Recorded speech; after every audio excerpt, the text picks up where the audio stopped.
1 million Americans died from COVID-19. Some estimate as many as 15 million people died worldwide from COVID-19. Publicly, Anthony Fauci promoted the theory that the virus arose naturally, while privately, he was well aware of a mountain of evidence suggesting the virus originated in the lab. The American people deserve answers. The American people deserve to know why dangerous research was funded by NIAID in a totalitarian country, in a lab that lacked acceptable safety standards. The decision to fund dangerous gain-of-function research in Wuhan, China, will likely go down in history as perhaps one of the worst public health decisions. Frankly, the American people deserve an apology. I hope today Dr. Fauci will come clean, admit it was a mistake to fund dangerous research in China, admit that the risk of this dangerous research exceeded any possible benefits, ask forgiveness, and pledge to help our government devise safeguards so a man-made epidemic never happens again. Instead of an apology, you have for years avoided responsibility. Regarding the lockdowns, you argue that you did not personally issue every lockdown order, close every school, or impose every mandate. But officials across the country invoked your authority to justify these decisions. And you presented your recommendations not as judgments open to debate, but as dictates of science itself. Your own words demonstrate that you understood the influence you exercised. On March 14th, 2020, you wrote that the task force recommendations were driven by me, yourself, Deb, and CDC. The next day you wrote that you had convinced Mayor Bill de Blasio to close the New York City schools, so you were involved. That same night, Governor Gavin Newsom's chief of staff told you that the governor had decided to close California schools, bars, and restaurants after watching you on television. Presidents, governors, mayors, school boards, corporations, and Congress all bear responsibility for the decisions they made. The COVID lockdown, however, could never have been inflicted without you aiding and abetting the crime. Children lost years of education. Small businesses built over a lifetime disappeared. Patients delayed cancer screenings and other medical care. Families were separated from dying relatives. Workers were ordered to accept a medical procedure or lose their jobs. Worship assembly, employment, education, and travel were restricted in the name of science. While you did not impose every restriction, you used your public authority to justify them. While you concluded publicly that COVID occurred naturally, your private record tells a different story. In early 2020, your hand-picked virologist warned that the virus appeared to have been manipulated in the lab. In a conference call concerning the origin of the virus, all but two of the participants believed deliberate insertion was possible. Your concern was not merely theoretical. That same week, you led an urgent effort to determine whether your own agency had funded the research related to these experiments that were now under suspicion. Hours later, your assistant reported that the Wuhan experiments had indeed been reviewed and approved by the NIH. Those were not the actions of officials who believed that a research-related origin was an absurd conspiracy theory. They were the actions of officials urgently trying to determine whether their agency funding was connected to the research under discussion, connected to the pandemic. You could not hide that your agency had funded the Wuhan research or your long history of defending gain-of-function research. The only alternative left was to argue that COVID-19 did not originate in the Wuhan lab. You were not a detached observer. You had an institutional interest in the public believing that federally funded research had nothing to do with the pandemic. It was a conflict of interest from the very beginning. The authors of the proximal origin of SARS-CoV-2 privately had serious doubts about a natural origin.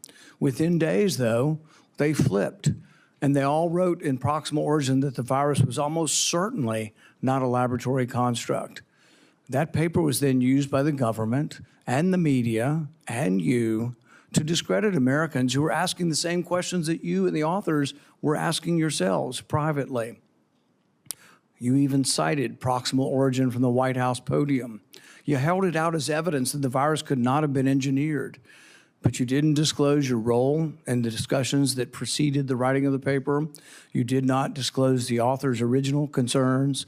You did not You did not reveal that you had been part of the paper, that you had read and offered editorial comments on the paper before it was published, before you began using it as evidence that it couldn't have originated in the lab. You did not disclose that you had immediately investigated yourself whether NIAID funding might be connected to the research.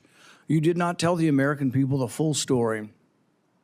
Duly released private messages indicate that the doubts with the authors and others didn't disappear after the publication.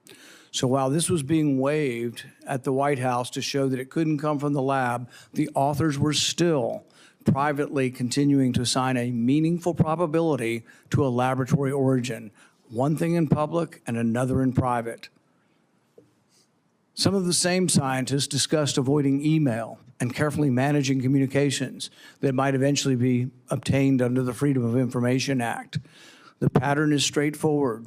Privately, there was alarm, then an immediate inquiry to see if NIAID's possible exposure to funding, then a rapid public declaration of certainty, continued private doubt, and then years of resistance to disclosure.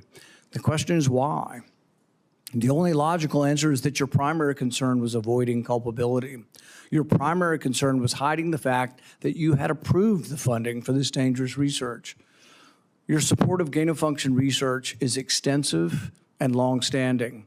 In 2011, your agency funded Ron Fauci's laboratory when it mutated the avian flu until it could spread through the air between mammals. This was the tipping point. This is when others became worried. You funded this. You advocated for this. The federal government's own biosecurity board, though, recommended withholding the details of these experiments because of the danger the research posed. People were concerned that publishing it was publishing a roadmap to creating bioweapons around the world. But you sided with the gain-of-function scientist Fauci and argued that the benefits of publishing the research far outweighed the risks. You defended this avian flu transmissibility experiments as critical research. You wrote that even if a scientist became infected and triggered a pandemic, the benefits of the gain-of-function experiments outweighed the risk. In 2014, your agency, NIAID, began funding the Wuhan bat coronavirus work.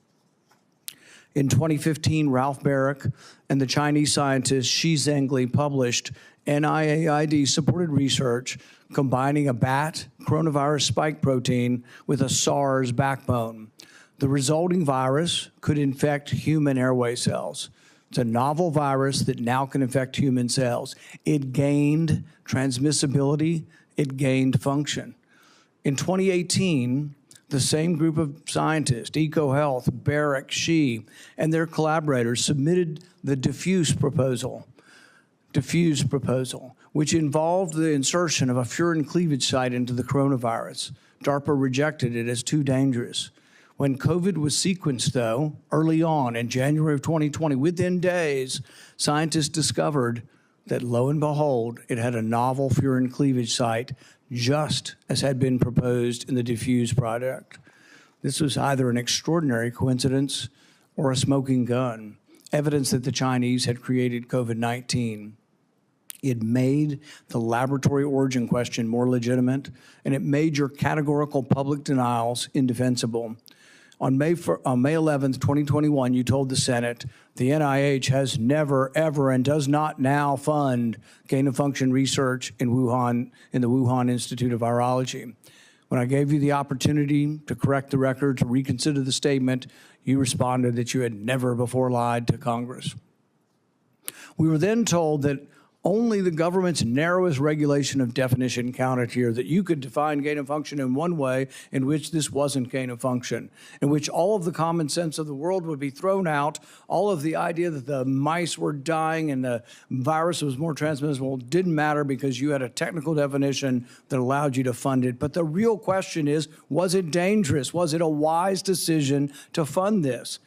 And you haven't deviated from that. You've never admitted that it could have been a mistake funding this research in China. The American people weren't asking for a semantics debate over what is gain of function. They were asking, does common sense say this research was dangerous in Wuhan. They wanted to know whether their money-funded experiments in Wuhan that made bat coronaviruses better able to infect humans. The answer is yes. They wanted to know whether NIAID adequately supervised their work. The answer is no. When you defended this research, you described its benefits in the broadest terms. But when Congress demanded accountability, you hid behind the narrowest possible definition. You can't have it both ways. Your conduct concerning federal records raises further questions. It is a crime to destroy federal records. Yet our investigation reveals your assistant diligently reported that she deleted tons of emails. In 2024, you testified that you did not delete federal records. Who's telling the truth, you or your assistant? The committee has obtained repeated instructions from you telling federal officials to delete communications. On February 2nd, 2020, one day after Origin's call, you told Francis Collins, please delete this email after you read it. The committee asked for your voluntary cooperation to come today. Your appearance had to be compelled by subpoena. You're here today under duress. You're here today because of the court ordering it. President Biden issued you a sweeping pardon extending back to 2014, the same pardon he gave to his son Hunter. A pardon may protect a person from criminal prosecution, doesn't rewrite history. It does not erase documents. It does not convert a misleading statement into a truthful one. And it does not prevent Congress from establishing what happened. There will be another pandemic. There will be another crisis. And there will again be officials who insist that uncertainty must be hidden for the public's own good. They will demand obedience. They will invoke science. I am the science, as though it were a commandment. They will argue that government officials cannot be questioned because questioning them would undermine public trust. They have it backwards. It is secrecy that destroys trust. It is arrogance that destroys trust. It is censorship that destroys trust. And it is the refusal to admit error that destroys trust. That loss of trust may be your most damaging legacy. Trust can't be ordered. It has to be earned. No scientist is above scrutiny. No government official is beyond accountability. And no public servant has the right to treat the suffering of millions of Americans as a footnote to his preferred version of history. I now recognize Senator Peters for his opening remarks. Thank you, Mr. Chairman. The Senate Homeland Security and Governmental Affairs Committee has a long and a very proud history of conducting serious oversight on behalf of the American people. When this committee has been at its best, Democrats and Republicans have worked together to investigate complicated issues, to follow the facts wherever they may lead, and produce recommendations that actually strengthen our nation's security and improve government functions. That bipartisan tradition has produced meaningful work following Hurricane Katrina, the January 6th attack on the U.S. Capitol, failures at the Secret Service, and countless other matters. Unfortunately, today's hearing is the latest step in the chairman's sharp departure from that long tradition. This hearing appears to be a culmination of months of biased and selected efforts by the majority under the guise of a committee investigation to basically legitimize a predetermined conclusion that was reached years ago. In 2021, the chairman has called for today's witness to be fired, to be arrested, accused him of leading cover-ups and conspiracies. He has even featured the witness prominently in fundraising emails and on the cover of his book. He has also called for the cancellation of the witness's security detail, despite the fact the witness and his family have received numerous credible death threats. When I served as chairman, Senator Paul and I launched a bipartisan biosecurity investigation that included oversight of risky research and the origins of COVID-19, because we agreed that the committee's work would be stronger if we did it in a bipartisan manner and just followed the facts. That was and continues to be an area of legitimate and certainly needed oversight. As chairman, Senator Paul has taken the opposite approach He has abandoned longstanding practice by blocking minority participation in committee oversight actions and has chosen to selectively release committee records that the minority has never had any access to in order to support his pre-drawn conclusions. The chairman has repeatedly excluded committee's minority and withheld documents and evidence from members that are entitled to receive them, disregarding longstanding Senate rules and committee precedent that have preserved the credibility of our oversight in this committee for decades. I have raised these concerns directly with the chairman because it's not just what we investigate that matters, but how we conduct that investigation. That also matters. One-sided investigations designed to validate predetermined conclusions do not serve the American people who sent us to actually uncover the truth and to solve problems. I wrote to the chairman requesting that he adhere to committee rules.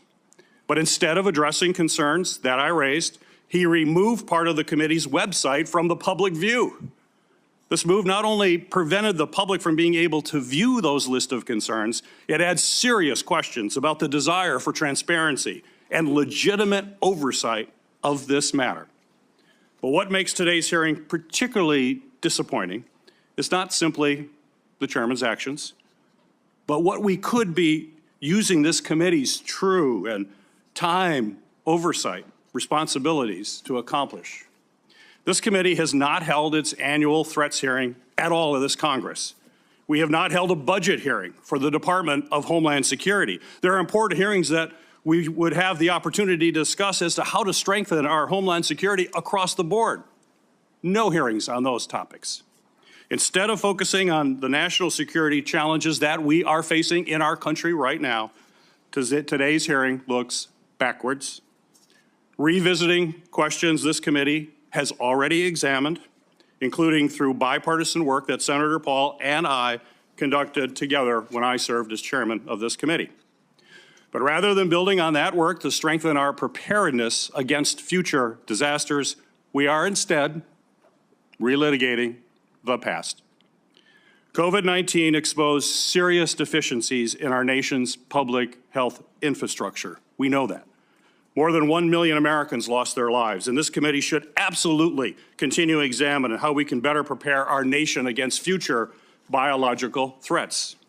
Those are the kinds of forward-looking, life-saving questions that will help our nation be better prepared to protect the health and the safety of Americans when the next emergency occurs. Unfortunately, at this precise moment, we should be strengthening our capabilities. The Trump administration seems to be doing everything in their power to actually weaken our capabilities. The administration has hollowed out the public health workforce. They have fired, pushed out, and cut funding for public health personnel, shrinking the CDC workforce by a quarter. Thousands of experienced scientists have left government service, and with them has gone critical institutional knowledge that cannot be easily replaced, certainly not quickly replaced. The administration, thanks to political operatives like Russell Vought, has slashed or illegally withheld funding for life-saving medicines and cutting-edge technologies that let us rapidly develop them during an emergency. Mr. Vought is now further politicizing the federal grant-making process, proposing to subject all federal grants, including those for disaster relief, housing development, and cancer research, to the whims of political appointees, not nonpartisan experts. All of this has left the American people more vulnerable to infectious disease threats, and we are already tragically seeing the consequences. Staffing and funding cuts have slowed the federal, state, and local response to ongoing outbreak of a foodborne parasite, which has sickened thousands in my home state of Michigan, as well as across the country. At the same time, the administration cuts to global health programs and international partnerships have greatly reduced our ability to contain dangerous diseases like Ebola before they spread to our shores. We should be examining whether our federal health agencies have the personnel and the resources they need to effectively prevent, detect, and respond to these threats. We should be asking how to strengthen our biodefense efforts to deter our adversaries and prevent biological attacks against our country, and how our government can better coordinate and communicate during public health emergencies. These are the kinds of forward-looking matters that are worthy of this committee's time. Instead, we are here continuing the chairman's year-long focus on one individual. History tells us, unfortunately, another pandemic is all but inevitable. The question is whether Congress and this committee will work to better prepare our country for it, or continue looking backward while our public health infrastructure crumbles around us. That is the hearing that we should be having today. Unfortunately, I fear the intent of this hearing is only meant to further a purely partisan agenda and it will not make Americans safer. Thank you, Mr. Chairman. The accusation that the committee has denied access to the minority to records is categorically false. This is the most transparent investigation in the history of Congress. We actually created a website, and we put all of the information on the website. It continues to operate. The reason it hasn't been accessed is no Democrat ever signed up for it. Not one Democrat. We told them the access. They never asked for the access code. They haven't been on the website because they have not cared about the investigation. It's a practice of this committee to swear in the witness. Dr. Fauci, please stand and raise your right hand. Do you swear that the testimony you will give before this committee will be the truth, the whole truth, and nothing but the truth? So help you God. Dr. Anthony Fauci, you are recognized for 5 minutes for your opening statement. Mr. Chairman, Ranking Member Peters, members of the committee, I served at the NIH for over 54 years, 38 of those as director of the National Institute of Allergy and Infectious Diseases. Over that period, I proved that I believe in and respect the value of legitimate congressional oversight. In fact, I testified before and/or briefed Senate and House Senate and House committees well over 200 times over those 38 years. During and after the COVID pandemic, I have appeared multiple times for hearings in the Senate and the House, usually under oath, and sat for several days-long transcribed sworn interviews, answering questions about the very issues that are now the subject of this hearing. However, given Senator Paul's obvious obsession with calling for my prosecution, his repeated slanderous comments about me, and recently his publicly releasing my unredacted personal diary aimed at embarrassing and intimidating me, the only conclusion I can reach is that the sole reason he is calling me before this committee is to get me to say something, anything, that could vindicate his repeated public pledges that I end up, in his words, quote, behind bars, unquote. Any reasonable person who has followed his unhinged obsession with me would readily come to the same conclusion. Therefore, although it pains me to do so, because of the respect I have for the legislative branch of government and my decades-long record of cooperating with Congress, under the advice of my attorneys, I will invoke my right under the Fifth Amendment of the Constitution to refrain from answering your questions. Thank you. We will now begin a round of questioning. Dr. Fauci, your testimony today is compelled by a lawful subpoena. As you know, it's a crime under 18 U.S.C. Section 1001 to knowingly make a material false statement to Congress, with a penalty up to 5 years of imprisonment. Understanding that you are under oath, The American people would like to understand your reasoning, your rationale for why you chose to fund the research in Wuhan. There have been, intelligence agencies, the CIA, the FBI, the DOE, have all come to the conclusion that more likely than not, the virus came from the lab in Wuhan.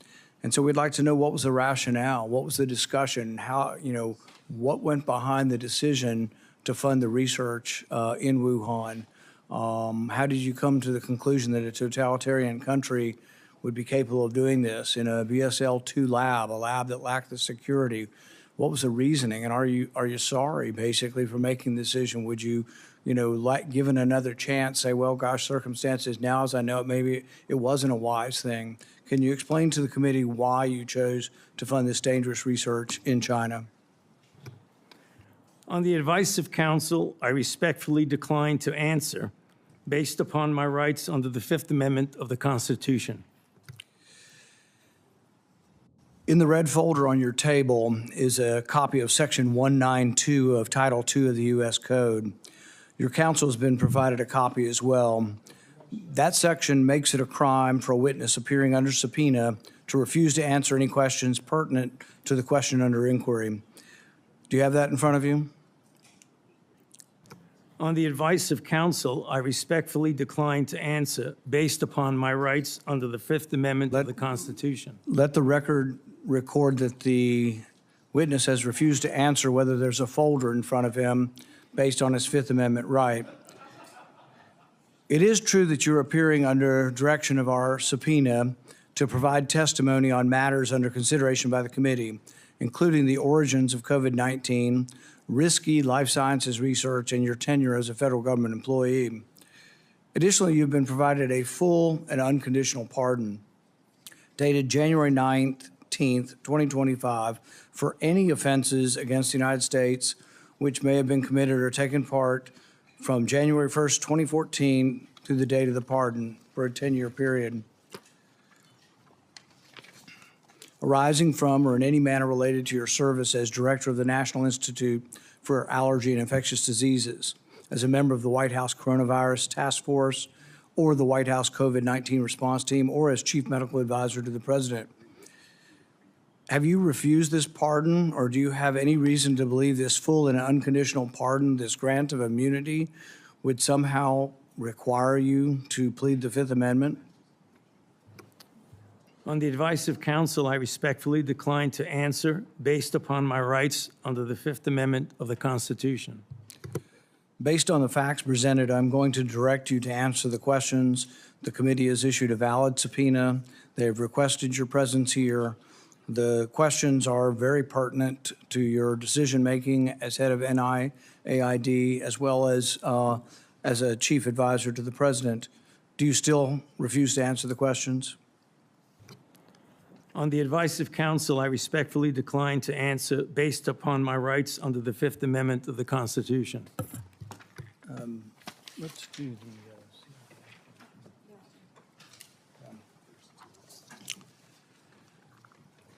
Dr. Fauci, were you ever made aware of gain-of-function research on monkeypox being conducted at the National Biodefense Analysis and Countermeasure Center, NBAC, at Fort Detrick? On the advice of counsel, I respectfully decline to answer based upon my rights under the Fifth Amendment of the Constitution. Dr. Fauci, did the CIA ever transfer funds to NIH under an interagency agreement? On the advice of counsel, I respectfully decline to answer based upon my rights under the Fifth Amendment of the Constitution. I'm going to, but I need the long list of the gain-of-function questions. Dr. Fauci, did the NIH ever conduct research for or in coordination with any element of the intelligence community, CIA, ODNI? On the advice of counsel, I respectfully decline to answer based upon my rights under the Fifth Amendment to the Constitution. The reason why these questions are important is, President Trump has done a ban, and we're glad that he did a ban on gain-of-function research. So we're better off than we were when we had an advocate serving as head of NIAID, an advocate for gain-of-function research. There is still, though, a question, though, whether or not the intelligence community is adhering to that order. There's a question of whether or not gain-of-function research is still ongoing. And these are important questions the American people deserve to know. Dr. Fauci, have you been read into any classified Department of Homeland Security program, any prospective special access program concerning gain-of-function research?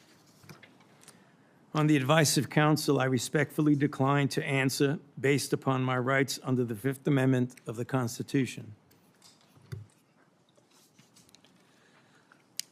When we look at the research in China, the gain-of-function research that you've denied was gain-of-function, one of the things that startled the scientists when they saw COVID in the first couple of weeks was when they looked at the sequence of it, they said, oh my God, there's a furin cleavage site in it. And in this particular family of coronaviruses, the sarbecoviruses, they'd never seen this before. They were also startled to look at it and see how it was coded for, what the codons were, and to discover that the codons used out of 36 different possibilities turned out to be the one that was commonly used in gene manipulation by scientists. Dr. Fauci, were the scientists at the Wuhan Institute of Virology capable of inserting a furin cleavage site into a coronavirus? On the advice of counsel, I respectfully decline to answer based upon my rights under the Fifth Amendment of the Constitution.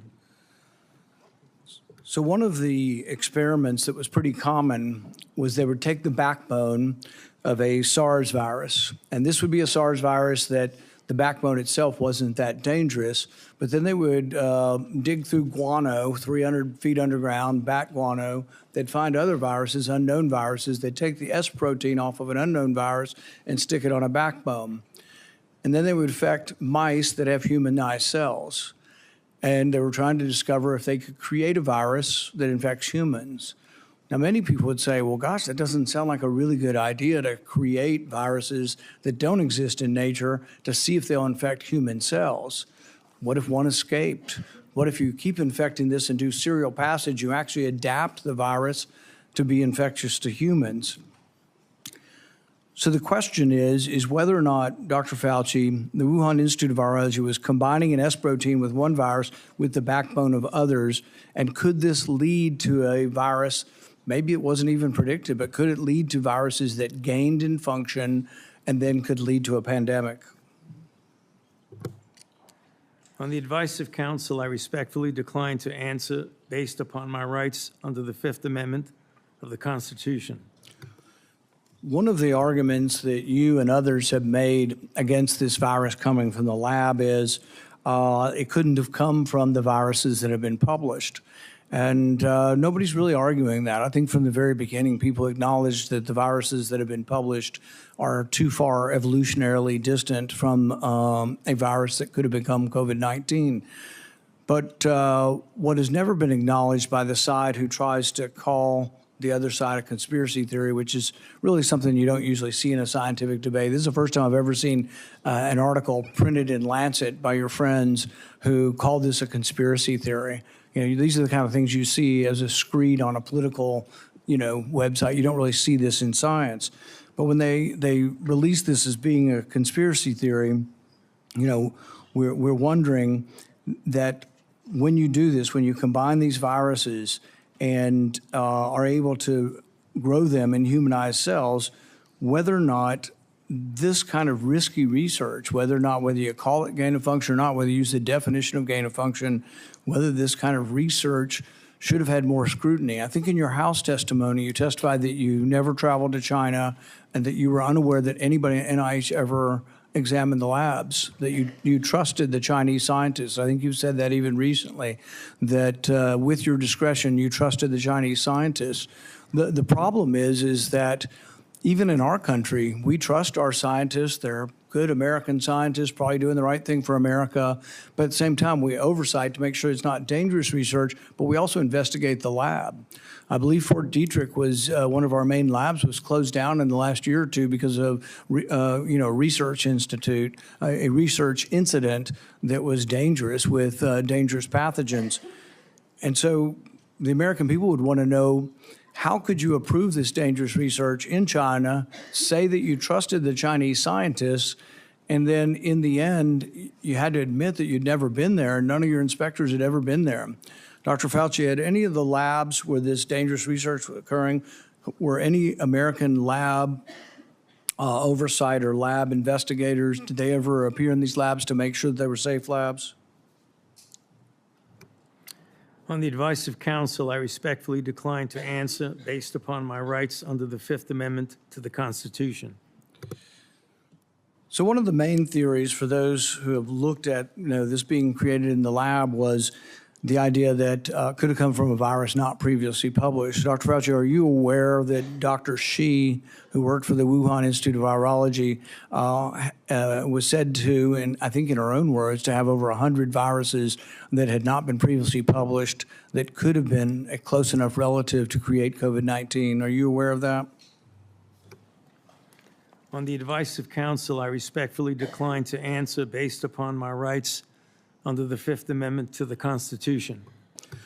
Under your testimony previously, when you denied ever having funded gain of function in China, it was so adamant as to be striking, to leave no room for any interpretation of what is or isn't gain of function research. But there's another important question. Did you fund gain of function research in other biolabs around the world? On the advice of counsel, I respectfully decline to answer based upon my rights under the Fifth Amendment to the Constitution.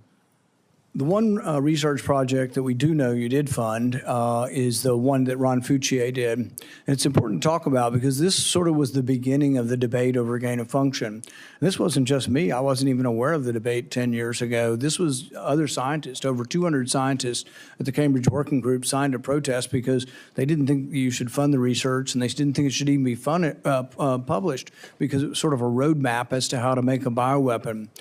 So what they did was the avian flu, and this is important. It may be the most important question we get to here today. The avian flu has about 50% mortality for humans.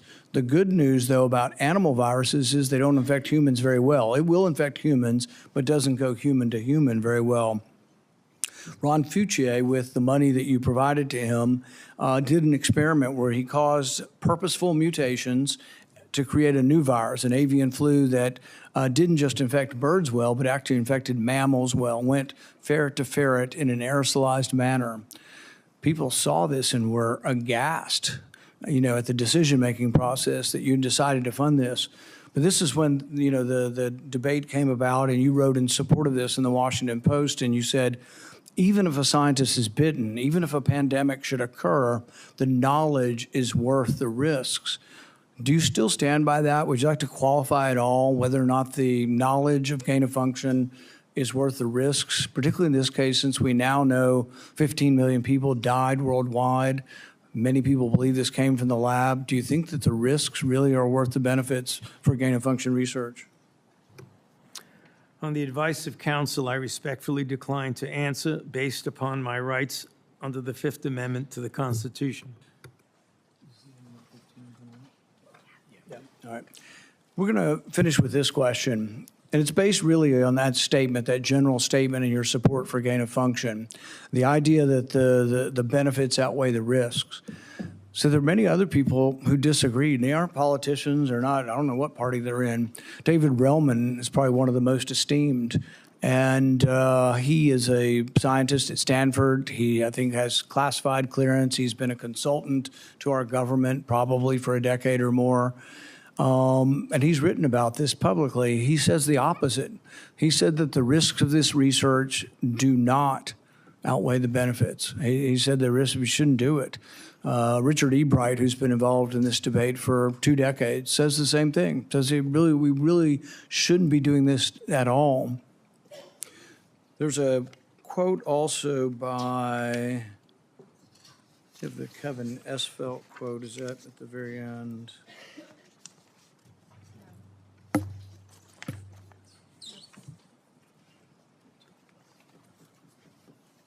Kevin Esfelt, who's a CRISPR scientist at MIT, also wrote about this gain of function.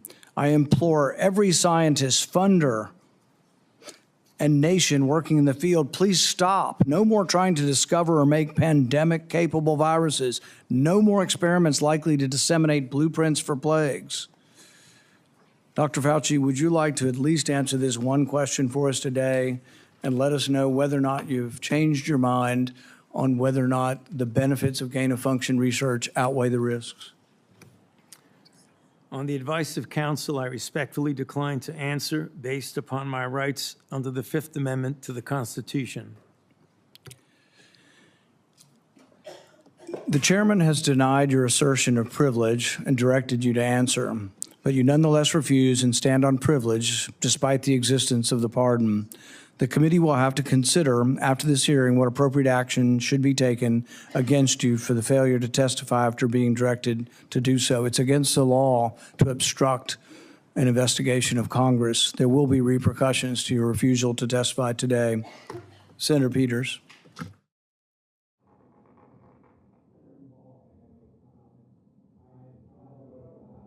You're not recognized. You're not recognized. If you are unruly, you will be removed from the proceeding. You are not recognized, and you are not recognized, sir. Sir, you are not recognized. You are not recognized. Security, we'll hold off. But you will respect these proceedings. You were told not to sit at the table. You insist on sitting at the table, and we told you you would not be recognized. You are not invited here for testimony, sir. You are being disruptive. Would you behave this way in a courtroom? No, because the judge would put you in jail. I can't do that today, but I can have you escorted from the premises. So I would say, sir, sit quietly and don't say another word. I said, sit quietly. You are not recognized. Another word and you're gone.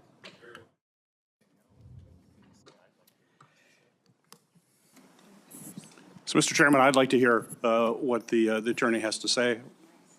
He is not recognized by the committee or the chair. If he speaks again, he will be removed from the room. This testimony is from Anthony Fauci. This is not a game with his lawyers. He can advise. His lawyers can give him advice. He's got a half dozen here. They're all allowed to talk to him. Yes. All right? Yeah. But the attorneys are not recognized. In fact, the attorney was told not to sit at the table, and he's not obeying that recommendation. There's a row behind you, sir. That's where you were told to sit, and you're not. And now you're disrupting the proceedings. And so, look, this is the way Anthony Fauci wants to be remembered, for a lawyer not listening to the rules. That's the way you want to be remembered, and that's what you're going to do. You are not recognized, sir. Security, please remove him from the room.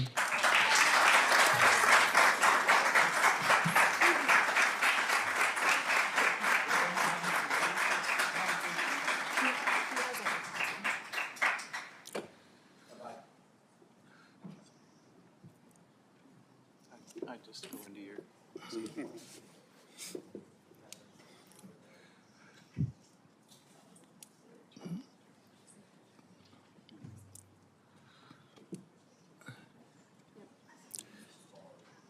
Let the record state that Dr. Fauci will still have the advice of the other half a dozen attorneys that he brought along today. Senator Peters. Thank you, Mr. Chairman. The COVID-19 pandemic is not the first or the last public health crisis to impact our nation. In December 2022, I released a report that identified significant failures in our federal government's preparedness and initial response to COVID-19. This report contained 17 key findings. It's a very large report, which I have right here.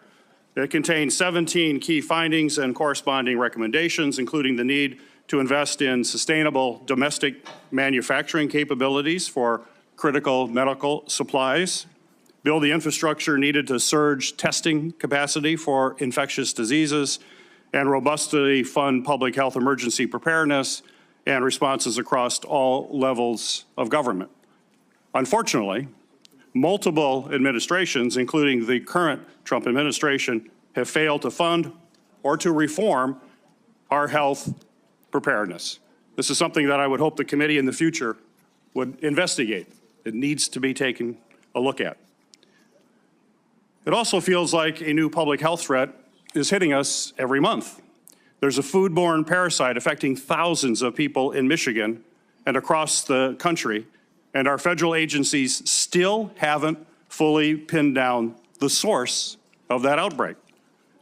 Measles cases in this country are at the highest they've been in 35 years. More children are getting sick and even hospitalized from this preventable disease. Over 1,000 people have died from the Ebola virus in Africa, and we don't know how widespread this crisis actually is.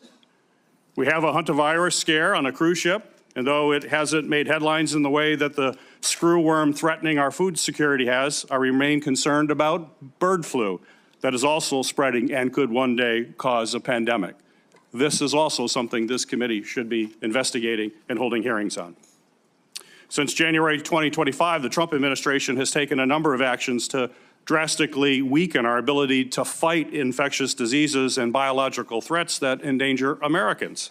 These actions are both incomprehensible and are also inexcusable. They include slashing funding for public health and infectious disease research, canceling contracts for cutting-edge vaccine technology, shutting agencies responsible for tackling infectious diseases around the world, firing thousands of federal employees with keeping our communities and our medicines and our food supply safe, and injecting political appointees in what should be non-political grant-making functions. That is something this committee should be looking at. I could go on. I could go on all the topics that we need to be looking at moving forward to protect this country. We're not doing that in this committee. That's what this committee was designed to do. It's what it has done throughout history. It has done it in a bipartisan way. We should get back to that and think about the future of this country and keeping this country safe. When a crisis like COVID-19 strikes, we have an obligation to examine what went right and what went wrong to provide accountability for the American people. Congress certainly has done that. Between the House and Senate, nearly 20 different committees, including this committee, as I mentioned, have conducted oversight of the COVID-19 pandemic, conducting transcribed interviews, holding dozens of hearings, and released more than 10 reports. Today's exercise, unfortunately, is a stark departure from those largely bipartisan, legitimate efforts. The chairman has shut the minority out of participating equally in these efforts, withheld information, selectively released documents, actions that completely undermine the credibility of this investigation. I will enter a record without objection, Mr. Chairman, a letter that I sent to you that detailed all of those areas that we have concern with and where we were shut out. Without objection. We'll provide other details as well. I think today's hearing, unfortunately, does real damage. It's tempting to turn one person into the scapegoat for a crisis that hundreds of officials across both the Trump and the Biden administration were responsible for handling. And it does so in a way that people that are facing death threats. This is only going to, unfortunately, deter other scientific experts from public service to understand that this is what they would have to go through as they provide their advice to us. We're not going to make our nation safer, and I hope that we can restore by doing these kinds of activities, and I hope that we can restore our legitimate bipartisan oversight that's going to help strengthen our public health and pandemic preparedness and other homeland priorities. That's what this committee needs to focus on. It hasn't the last year and a half. Let's hope it does in the future. Thank you, Mr. Chairman. Senator Johnson. Thank you, Mr. Chairman. Dr. Fauci, I hope the American people listen very carefully to Chairman Paul's opening statement. I think it's a stunning indictment of the actions you've taken that have been so destructive to global health. I certainly understand why you needed a pardon. I certainly understand why, on the advice of counsel, you're not answering any questions, because I think it would be almost impossible for you to answer the questions truthfully without really demonstrating what you did, your culpability, self-incriminating. We have, all of us has prepared a lot. I've been deluged with questions to ask Dr. Anthony Fauci. There are so many legitimate questions that deserve answers, and now you're not willing to provide those answers. So with my limited time, I'm going to talk about things that my investigation have revealed that have not been adequately answered and, quite honestly, haven't been adequately covered by the legacy media. I'll kind of combine the questions into kind of one, but you know, I certainly, let's put up the last COVID chart. I was warned pretty early on about the dangers of the experimental gene therapy that you've called a vaccine, but it really falls under the definition of gene therapy. So I was going to ask you, I mean, were you carefully monitoring the safety surveillance systems like VAERS and vSafe that literally were deluged with complaints? You know, currently, worldwide, there have been almost 1.7 million adverse events reported to the VAERS system. Of those, over 39,000 were deaths. And of those deaths, 24% occur on the day of vaccination within 1 or 2 days. 24%, which, by the way, just happens to be the same percentage that a Rasmussen poll pointed out the American public believe 24% of the American public believe they know somebody who died of the experimental gene therapy. So again, I was certainly interested in asking you whether or not you were following this as carefully as I was. It was not my responsibility to follow safety surveillance systems, but I did.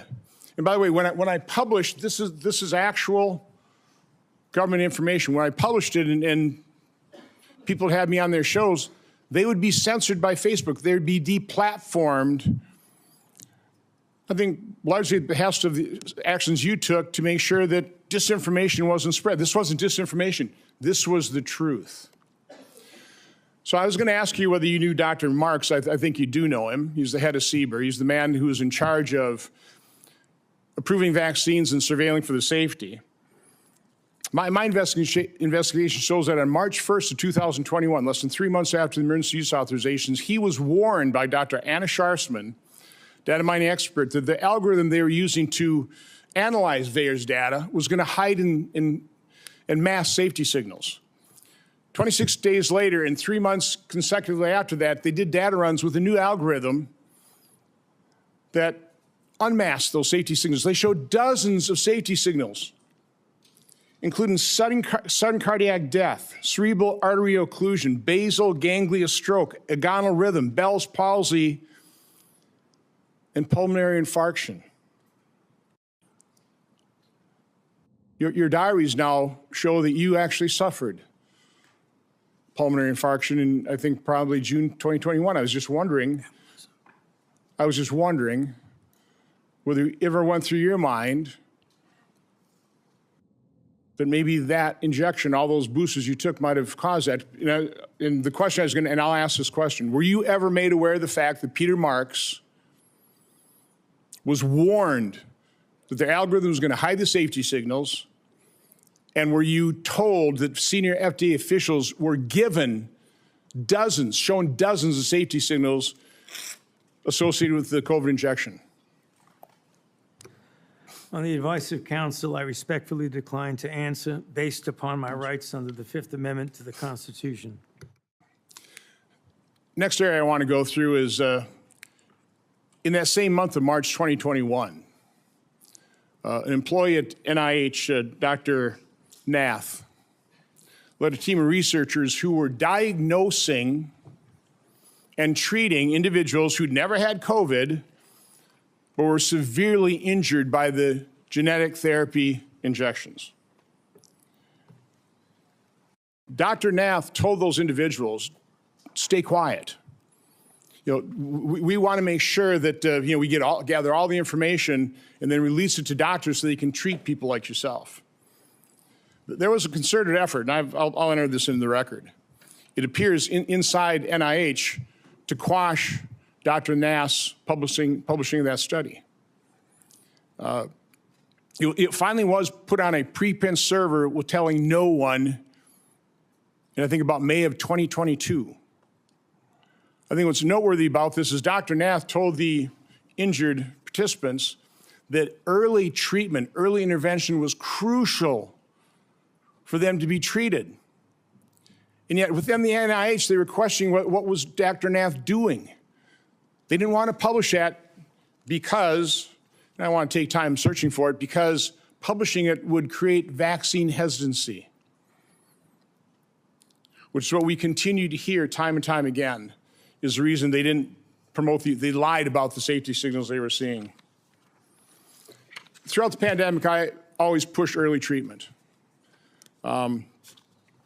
We've got things in here where you were really concerned about remdesivir because it was untested, but hydroxychloroquine, yeah, it was an approved drug. Maybe some safety issues, but we had a great deal of experience with it. All of a sudden, you had the Surgisphere study that was retracted within 2 weeks because it was completely false, totally blew up the use of hydroxychloroquine. And then when it comes to ivermectin, which, by the way, because I was contacted by so many people, I referred them to doctors who actually had the courage and compassion to treat vaccine-injured individuals. It works. But I was going to ask you whether you were involved in the FDA attack on ivermectin.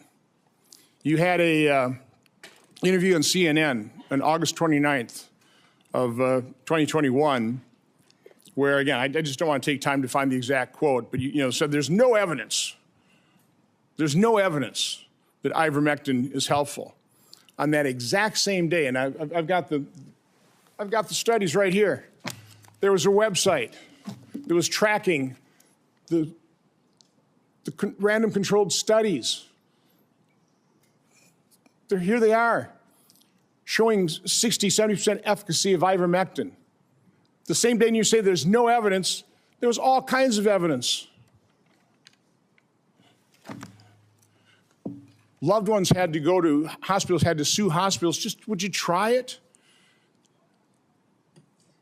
So I would want to know, to what extent were you involved in sabotaging hydroxychloroquine, ivermectin, and did you do that because you knew the only way you get an emergency use authorization for these drugs, these experimental gene therapy, was if there was no effective treatment, you couldn't get the emergency use authorization. So is that why you helped sabotage these cheap generic drugs in favor of remdesivir, which, by the way, nurses, are you aware of the fact that nurses called it run, death is near? On the advice of counsel, I respectfully decline to answer based upon my rights under the Fifth Amendment to the Constitution. Let me end on this note, because this just came to light. We've got 11 million pages of documents. We also have other people who were in the room. But now we know you actually lied to your own diary.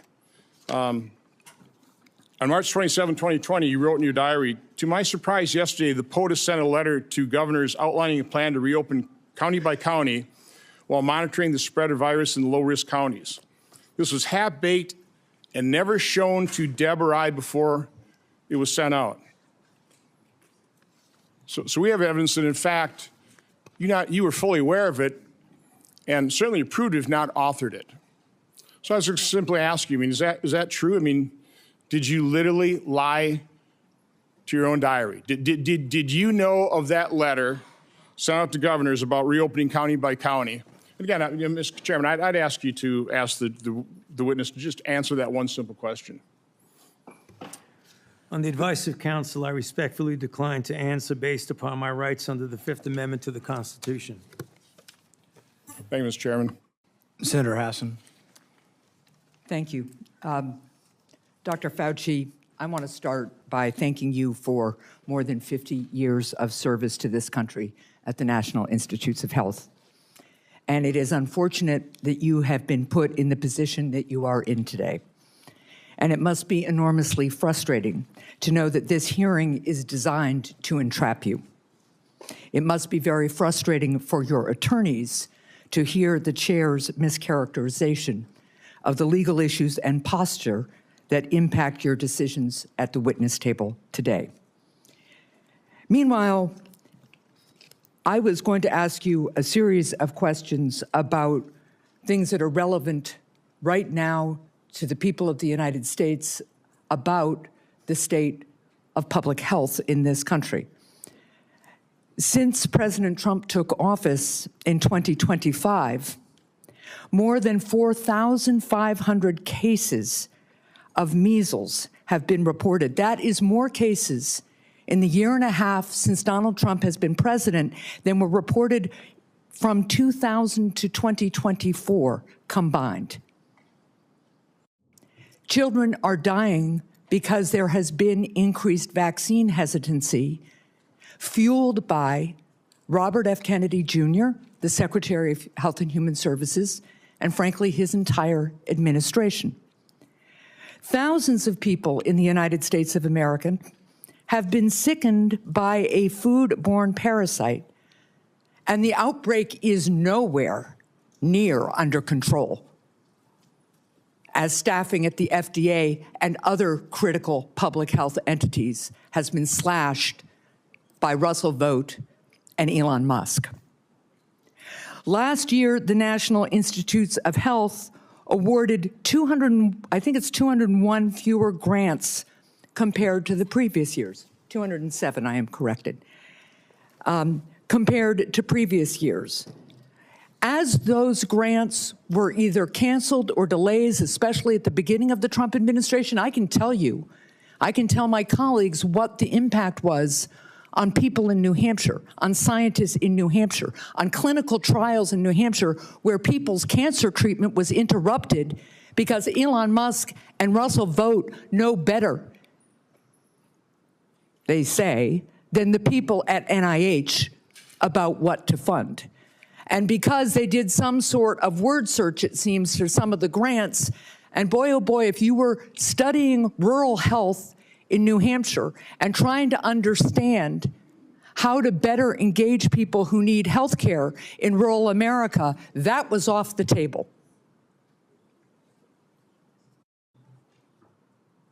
America is losing researchers and scientists to other countries because researchers and scientists, highly trained, highly qualified, invested in often by the American taxpayer, are finding the hostility from this administration so strong that it interferes with their science, and they want to pursue science wherever that science takes them. I also sit on the Health, Education, Labor, and Pensions Committee. We have had a number of hearings with nominees recently to fill critical spots. One of those nominees is Dr. Erica Schwartz, a brilliant woman, medical degree, biomedical engineering degree. I think she also told us she has a law degree and a master's in public health. She was a two-star admiral in the United States Navy, an experienced doctor. And yet, when I asked her if she would push back at Secretary Kennedy, if he instructed her to suspend the promotion of the flu vaccine as he did at some point in the last few months, there's an email to prove it, she couldn't answer that question. She either could not, would not, or had been bullied into evading a question about whether she, as the director of CDC, would stand up to Secretary Kennedy, the most unqualified Secretary of Health and Human Services this country has ever seen, and more than unqualified, somebody who pursues conspiracy theories, degrades people with disabilities, and continues to promote disproved science. That's the state of health care and public health in this country right now, not to mention the $1 trillion or so of cuts to the Medicaid program that is decimating health care in my state and decimating it around the country, not to mention the refusal of my colleagues and this administration to extend critical tax cuts for people who are trying to afford insurance on the Affordable Care Act. I just was at one of my community health clinics, and they are reporting fewer and fewer people coming in for care, disrupting care because they can no longer afford health insurance. And that is impacting, of course, the revenue stream to the community health clinic, their ability to hire and pay people, their ability to take care of their community. That's what I wish we were having hearings about in this committee and in the Health Committee. That's what I wish we were trying to address in a bipartisan way. But instead, we are here in an attempt to entrap you because you had a distinguished career trying to put Americans' public health first. With that, I yield. Senator Lankford. Mr. Chairman, thank you. Dr. Fauci, thanks for coming today. I know you're invoking your Fifth Amendment right, which you have the right to be able to do constitutionally, but thanks for coming and be a part of this. There are a lot of issues and a lot of questions that have come up, and hopefully in some day in the future, we'll be able to get all this clarity to be able to pull together. There were over 1 million Americans that died from COVID. You know that well. You were tracking the numbers literally every single day, those affected and those that died from the earliest days. There are a lot of lessons that we've got to learn from this, that we should put into history to be able to determine what happens in the future, how do we respond in the future, how do we deal with something like this again. It was uncharted territory for everyone. But I would tell you, countless families, including my own, watched a loved one die behind glass or through a screen because we couldn't get access to them. Children couldn't get to school. People missed their prom or graduation ceremonies. There were lots of things that happened that dramatically changed the future of the country. The mental health issues that we have continued to deal with from the isolation have been profound. Even something as simple as children that wore masks or around adults wearing masks for all that time are slower in learning language now because they couldn't watch someone's lips moving, and so they're slower in that. Amazingly enough, churches and places of worship were forced to be closed down. There were even churches that met where the pastor preached in the parking lot and the congregants all met in their cars with windows up, and police came and scattered them and said, you can't be here. The simple act of social distancing became an issue. As everyone guessed, what's the right distance to be away from someone else? Literacy rates have declined. All these things are results, not to mention the loss of lives and the health experiences that have been out there for many Americans. So there are legitimate questions. I wanted to be able to raise some of those, to be able to walk through some of this, because it has been very, very challenging. As we've gone through some of your notes and your diary and other things that are out there, we're trying to be able to pull bits and pieces of things to be able to learn lessons. On May the 6th, 2020, you wrote at that time, I had a conversation with Robert Redfield, who, as you know well, was then the director of CDC, about the fact that greater than 1 million children worldwide have missed their measles vaccination because of the shutdown. You stated, this is terrible and needs to be addressed, since on that basis alone, there would be far more excess deaths from measles among children than coronavirus deaths among children. I need to bring this up to the TF, the task force. Did you ever have an opportunity to bring up the potential of measles deaths among children and an infection rate going around the world from measles based on the fact that so many children would not get their measles vaccine because of the shutdown? I'm sorry, Senator, but on the advice of counsel, I respectfully decline to answer based upon my rights under the Fifth Amendment to the Constitution. That is your right to do. One of the big issues that's really coming up is on the lab issue. This was greatly discussed about whether this came from a lab or whether this came from nature. There are obvious issues and differences between the two to be able to know this. You had a lot of conversation on this. Scientists around the world were in conversation on this. There were different statements that you even made in your private notes and your public notes on it. In January the 26th of 2020, this is before we had our first tragic death of coronavirus in the United States, you wrote, "It now appears using epi data that the genomic data, the first infection was in early December and was not connected to the market," which was the big rumor that was out there, was this wet market in China. We know the market was not the source, it was the amplifier. On January the 31st, you wrote about a phone call. You wrote, "The people on the phone felt the mutations around the furin cleavage site of the spike protein could not have occurred naturally, since it would require an evolutionary jump that they found nowhere in bat isolates. They bring up the possibility this could have been deliberately inserted and either accidentally released or deliberately released by a crazy person in the lab, the former being the most likely." February the 1st, same year, 2020. This is, again, still before our first death. There was not total agreement about the likelihood of deliberate insertion. Ron said he was sure that this could occur naturally, and we should not waste our time and divert our effort to pursue this. This is expected of him since he was the original gain-of-function person with Yoshi.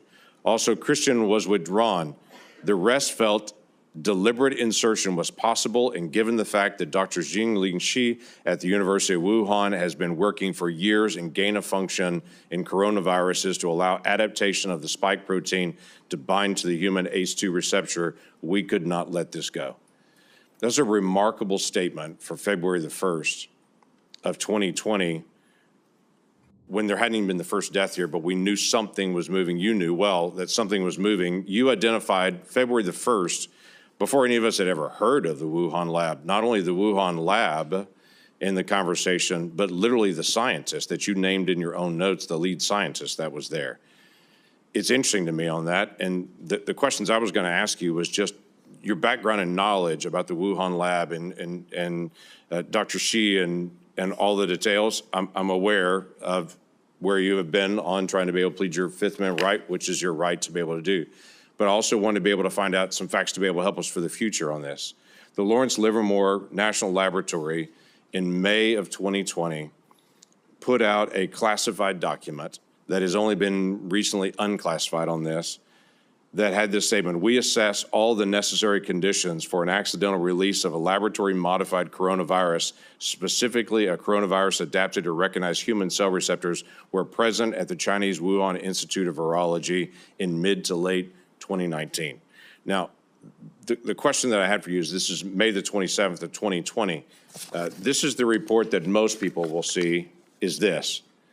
I have clearance. I serve on the Intelligence Committee. I've actually read this complete document unredacted. My concern is, were you given the ability to see this document unredacted? Based on your position, were you able to see this and to be able to get this information? I could see it, and I know what's here. Everybody else just has their conclusion at the beginning of it, not this. My question to you was going to be, did you have access? Because it's important for the future that people in your position do have access to this kind of information and insight. Is there any way you could answer that question? Were you able to give access to this data? On the advice of counsel, I respectfully decline to answer based upon my rights under the Fifth Amendment to the Constitution.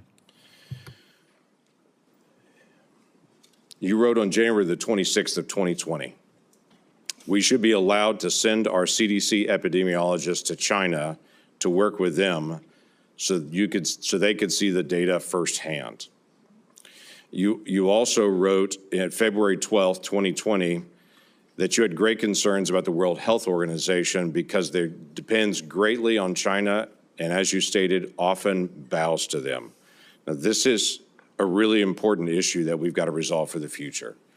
It's not just our cooperation with Chinese scientists, it's our acknowledgement that China covered up their data, wouldn't allow our scientists to be able to come in. They cleaned up the wet market. They cleaned up the other areas. They wouldn't allow you to get access to all the other scientists who are there, including their health records what happened to them, or even all the sequencing that they had done in advance.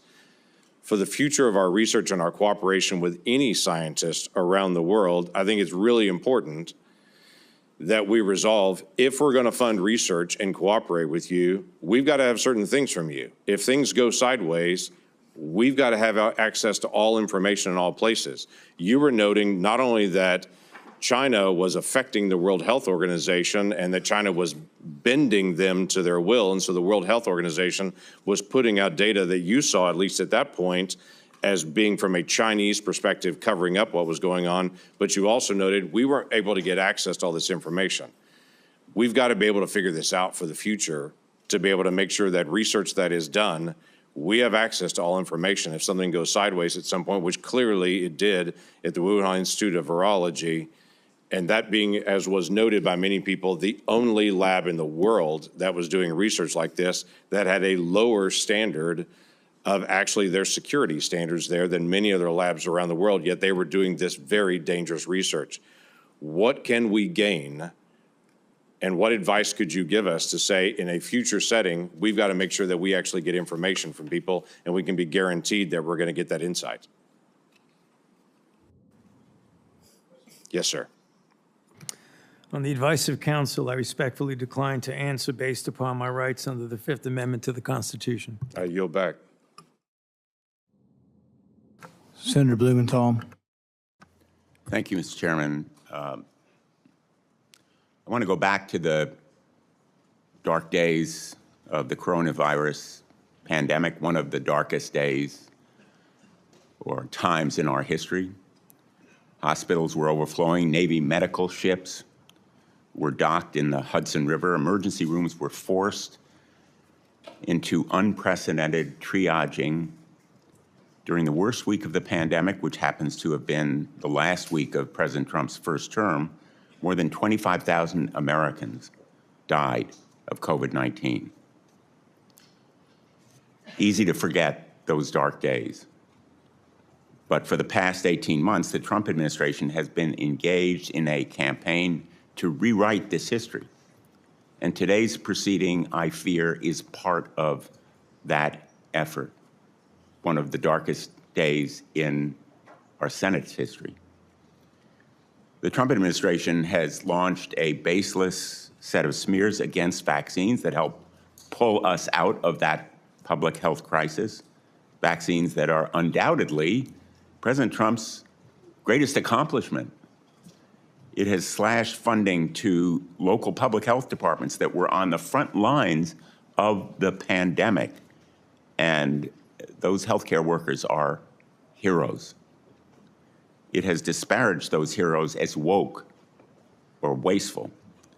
And it has used a politicized Department of Justice to target the researchers who helped us track and understand the novel virus. Today's hearing is another page in that playbook, sadly, tragically. Dr. Fauci, you've spent 5 decades in public service, including nearly 4 decades in leadership at the National Institutes of Health, helping to conquer COVID-19, but also HIV, swine flu, Zika, Ebola, and other epidemics with real-life results saving human lives.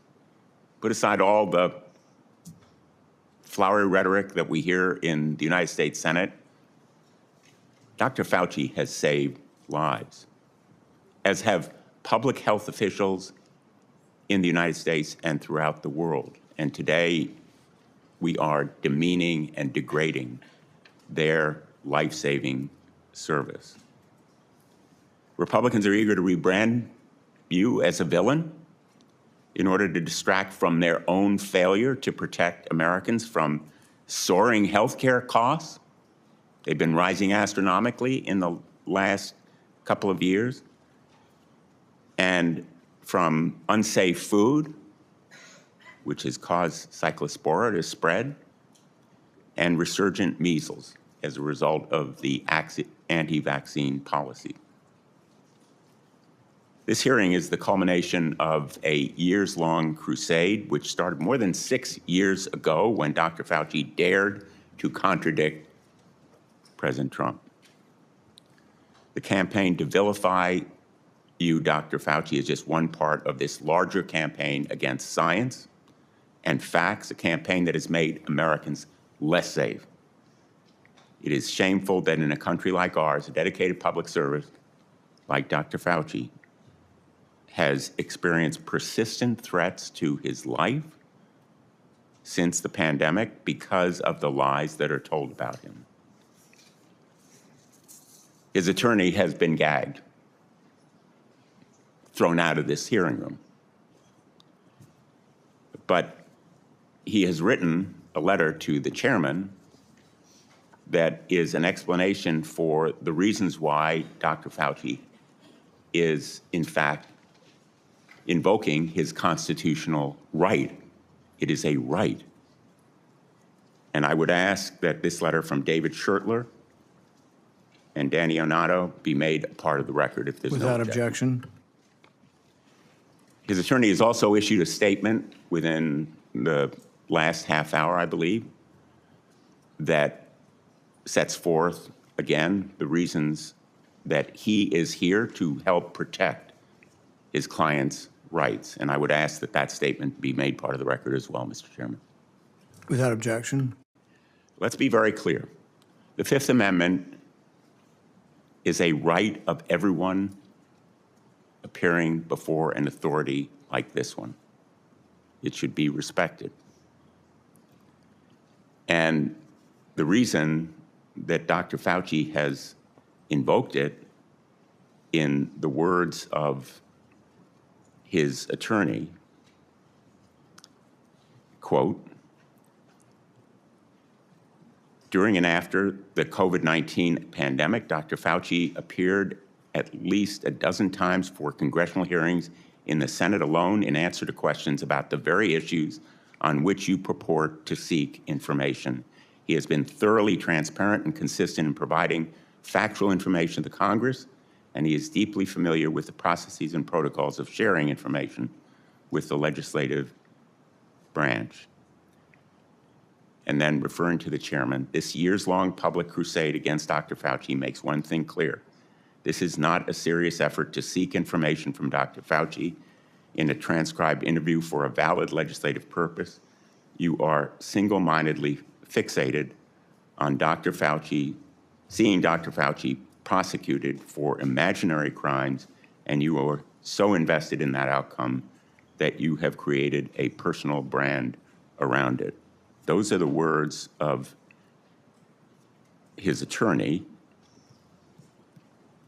and he cites as well the statements of the chairman, which indicate a clear intent that the result of this proceeding be a prosecution. Quote, the power of some of us must be used for good, like putting Fauci in jail. That's from December 23, 2025. I want to give him a subpoena and a jail cell, also from December of 2025.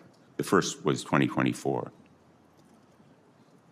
Those kinds of statements by the chairman of a committee in tweets certainly provide a well-founded fear that the proceeding underway is simply an effort to trap Dr. Fauci in some kind of criminal wrongdoing. That is not the purpose of a congressional hearing, not the valid purpose of a congressional hearing. During some of the dark days in this body, under Senator Joe McCarthy, it became standard operating procedure to seek that kind of prosecutorial objective. We should not be part of a rerun of that kind of effort. This attempt to rebrand one of the most challenging times in our nation's history is a short-sighted act of desperation that will leave us less prepared for the next pandemic It is an insult to the memory of more than 1 million Americans who died from COVID-19. If there are valid scientific questions about the origins of this pandemic, COVID-19, about the kinds of steps that were taken to counter it, about the need for more preparation, they should certainly be addressed, but not in a show trial, not as part of a continuing vendetta against a single individual. And unfortunately, I fear that is what we are seeing today. America deserves better. Thank you, Mr. Chairman. In no courtroom in America can you have your witness plead the Fifth Amendment and then your attorney gets to testify.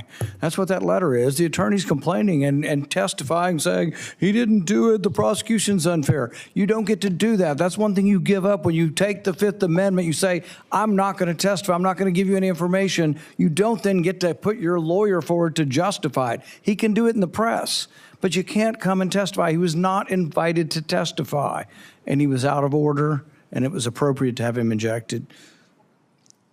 Senator.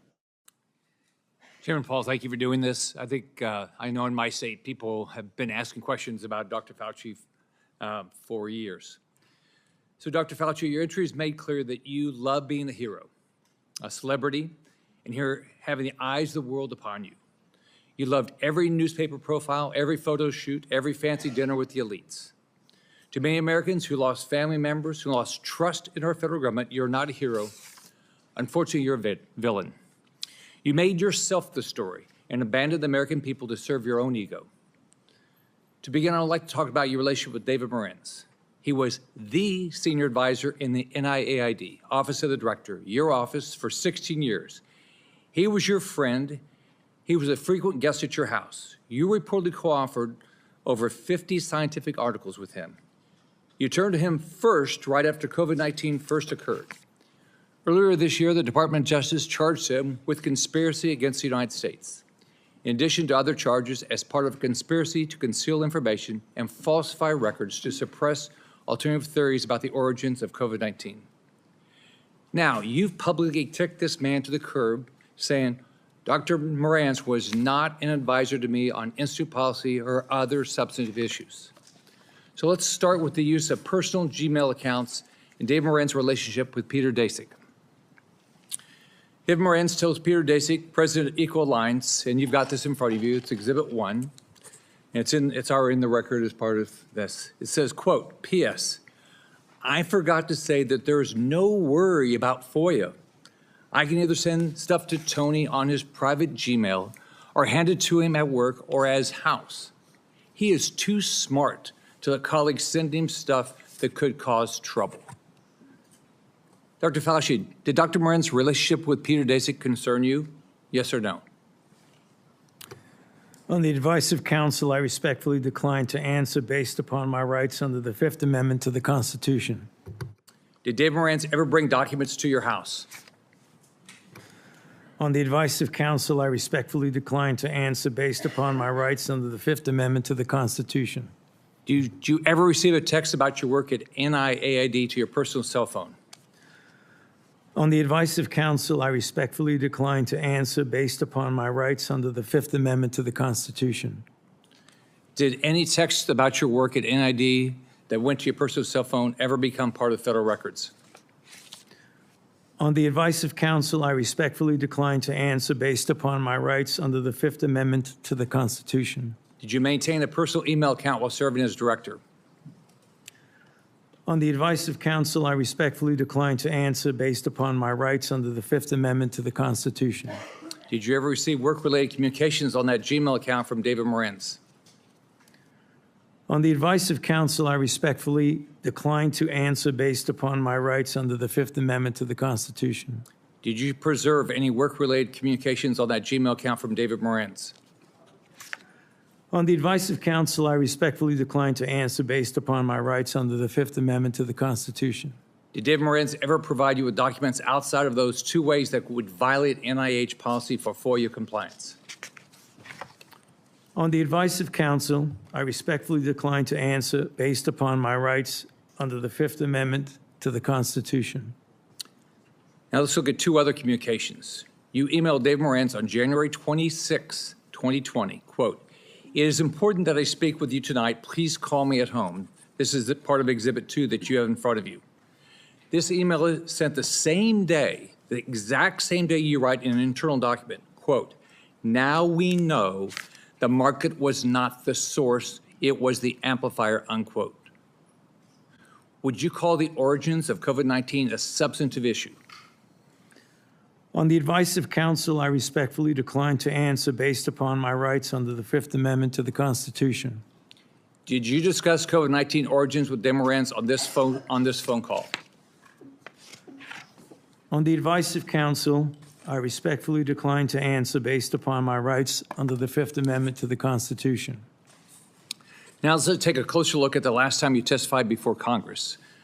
This is part of what you have in front of you as Exhibit 4, which is part of the record. In June 2024, you testified to Dr. Morantz, quote, "Was not an advisor to me on institute policy or other substantive issues. Furthermore, his office is located in a different building from that of the NIAID director," unquote. Is that still your testimony today? On the advice of counsel, I respectfully decline to answer based upon my rights under the Fifth Amendment to the Constitution. So today, under oath, your testimony remains that Dr. Morantz was not an advisor to you on institute policy or substantive matters. On the advice of counsel, I respectfully decline to answer based upon my rights under the Fifth Amendment to the Constitution. Now, I've got Exhibit 5, which you have in front of you. On October 24, 2021, David Morantz texted you to provide information about and advocate for the controversial EcoHealth Alliance grant. You thank him and tell him that you will check the information. Would you agree that this shows an advisory relationship between David Morantz and yourself? On the advice of counsel, I respectfully decline to answer based upon my rights under the Fifth Amendment to the Constitution. Would you agree that you two were discussing a substantive issue? On the advice of counsel, I respectfully decline to answer based upon my rights under the Fifth Amendment to the Constitution. If documentary evidence establishes that Dr. Morantz advised you regarding EcoHealth Alliance, COVID origins, or grant policy, then your June 2024 testimony would have been inaccurate, correct? On the advice of counsel, I respectfully decline to answer based upon my rights under the Fifth Amendment to the Constitution. Is there any document in your possession today that would contradict your prior congressional testimony? On the advice of counsel, I respectfully decline to answer based upon my rights under the Fifth Amendment to the Constitution. Have you deleted, destroyed, or instructed anyone to destroy records after learning Congress is investigating these matters? On the advice of counsel, I respectfully decline to answer based upon my rights under the Fifth Amendment to the Constitution. Are you aware of anyone who did? On the advice of counsel, I respectfully decline to answer based upon my rights under the Fifth Amendment to the Constitution. As you know, Dr. Morantz now faces charges related to destroying records while you distance yourself from him. Is that fair to a decades-long friend? On the advice of counsel, I respectfully decline to answer based upon my rights under the Fifth Amendment to the Constitution. When is the last time you spoke to him? On the advice of counsel, I respectfully decline to answer based upon my rights under the Fifth Amendment to the Constitution. In hindsight, are you disappointed how you handled COVID? Do you have any regrets? On the advice of counsel, I respectfully decline to answer based upon my rights under the Fifth Amendment to the Constitution. Dr. Fauci, I want to close with this. Here's how you impacted my family and people close to me. I have daughters with children. You can't imagine the questions they had around vaccines for their kids and themselves, and the pressure, the unbelievable pressure to make the right decision for their health. I can tell you pregnant women who worked with me were so scared because every time they went to the doctor, they were told something different about taking the vaccine. And you caused this. Imagine being a mom trying to protect their kids, or an expectant mother trying to figure out what to do. Every 3 weeks, a doctor tells you a new set of guidance on a vaccine. The haphazard information you released and pushed on the American people with little research is appalling, and why there's so much distrust in our institutions today. That trust is crucial to public health, and you, more than any person or event in my lifetime, have destroyed that trust for millions of Americans. You lied to hundreds of millions of people amid the worst public health crisis in a century. You failed to follow your own guidance.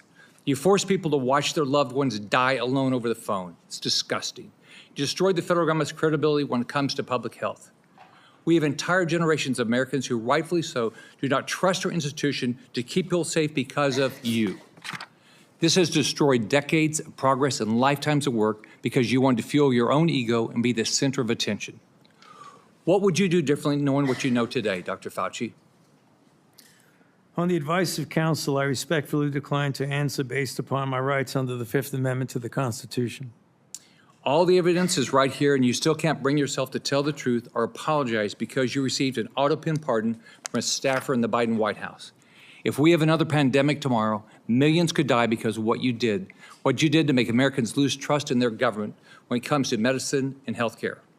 How many families have you apologized to had to watch their loved ones die alone? You breached public trust, and now you're hiding behind a fraudulent pardon. Your legacy will not be as a man that saved America from COVID, but as a man who destroyed the public trust in America's public health institutions in exchange for 5 minutes of fame. This is how history will remember you. I yield back. Senator Kim.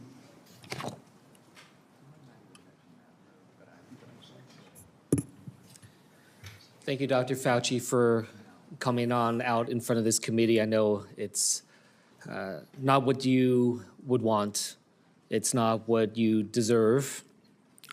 I just want to say and start by just saying thank you to you for your service to this nation. I didn't know much about you prior to the pandemic.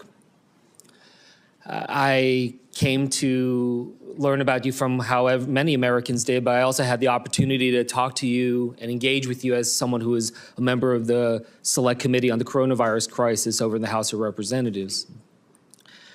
When I learned about your background, 38 years as the director of the National Institute of Allergy and Infectious Disease, appointed by President Reagan, served under 7 presidents, 4 Republicans and 3 Democrats. I admire that greatly. I myself had a chance to serve in the executive branch, serve in government under both a Republican president and a Democratic president. And I believe that we need more of that type of work, a place where we can understand our jobs not as coming from a place of partisanship and politics, but that of just public service. And right now, I feel the hyperpartisanship growing in this country in dangerous ways. I feel it much more present here on the Hill than I did back when I served as a nonpartisan career public servant at the State Department. And I worry about it. I worry about what kind of trajectory we're on as a country and what this causes when it comes next for public service and those willing to step up for our nation. And it's not just in the attacks, but we see it brought out with the cuts to funding, to the firing of federal workers, to the demonization of their motivations, people calling our public servants criminals, thinking that they are there solely to undermine others that are trying to engage. I look at it right now. You know, it's not just that the people are being attacked, our public servants being attacked, but that it's undermining the very nature of the work of governance. You know, these cuts to HHS funding, to NIH funding, to the grants, cuts to the researchers doing the critical work to find cures and medicines. These firing, these cuts, they're creating a chilling effect, honestly, a chilling effect for the next generation of people who might consider stepping up to serve our nation, to be the next generation of researchers who now are wondering whether or not this is the right thing for them to do at a time when they see some of their colleagues or those that they looked up to being attacked, their funding being cut. Researchers that I talk to who are now either leaving the country or considering leaving the country to do their work because of the sheer unpredictability of America. That this nation so great, so powerful, has now been crippled with this sense of unpredictability and unreliability. That is not the type of country that I hope we strive to be. I've raised this because these attacks upon Dr. Fauci, it's not just about him. It's sending signals to others who are thinking about serving our country, our scientists, our doctors, our healthcare professionals, our researchers, trying to show to them that if you don't get in line with the politics, that you will also potentially be subject to attacks. And from the work that he has done, from HIV/AIDS to Ebola to COVID, we've seen him try to engage in these crises. They're not easy, especially when it's a novel disease, when you don't know what comes next, a lot of unknowns, having to make decisions without the full breadth of knowledge we always wish we had in hindsight. But there is nothing perfect, no perfect clarity when it comes to pandemics, when it comes to crises. I worked in national security and wars and crises. I made judgment calls, gave my best advice to generals, to ambassadors, even to a president. Did I get it all right? No. Did I do my best? I did everything I thought I could with the information that I had. The public servants, they do this work because they love this country and that they strive to improve it. It's not an easy job, but it is because there is so much at stake in our country. But these public servants do it because they are in the arena. I just want to end by just reading a portion of this because I think it's important as we're thinking about how to be able to treat public servants through this country, to think through this. And in the words of Teddy Roosevelt saying, it's not the critic who counts, not the man who points out how the strong man stumbles, or where the doer of deeds could have done them better. The credit belongs to the man who is actually in the arena, whose face is marred by dust and sweat and blood, who strive valiantly, who errs but comes short again and again, who spends himself in a worthy cause, who at the best knows in the end the triumphs of high achievement, and who at the worst, if he fails, at least he fails while daring greatly, so that his place shall never be with those cold and timid souls who neither know victory nor defeat. Thank you for your service, Dr. Fauci. I yield back. Senator Alling. Thank you, Mr. Chairman.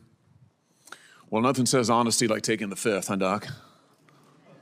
Let's try something. What day of the week is it today?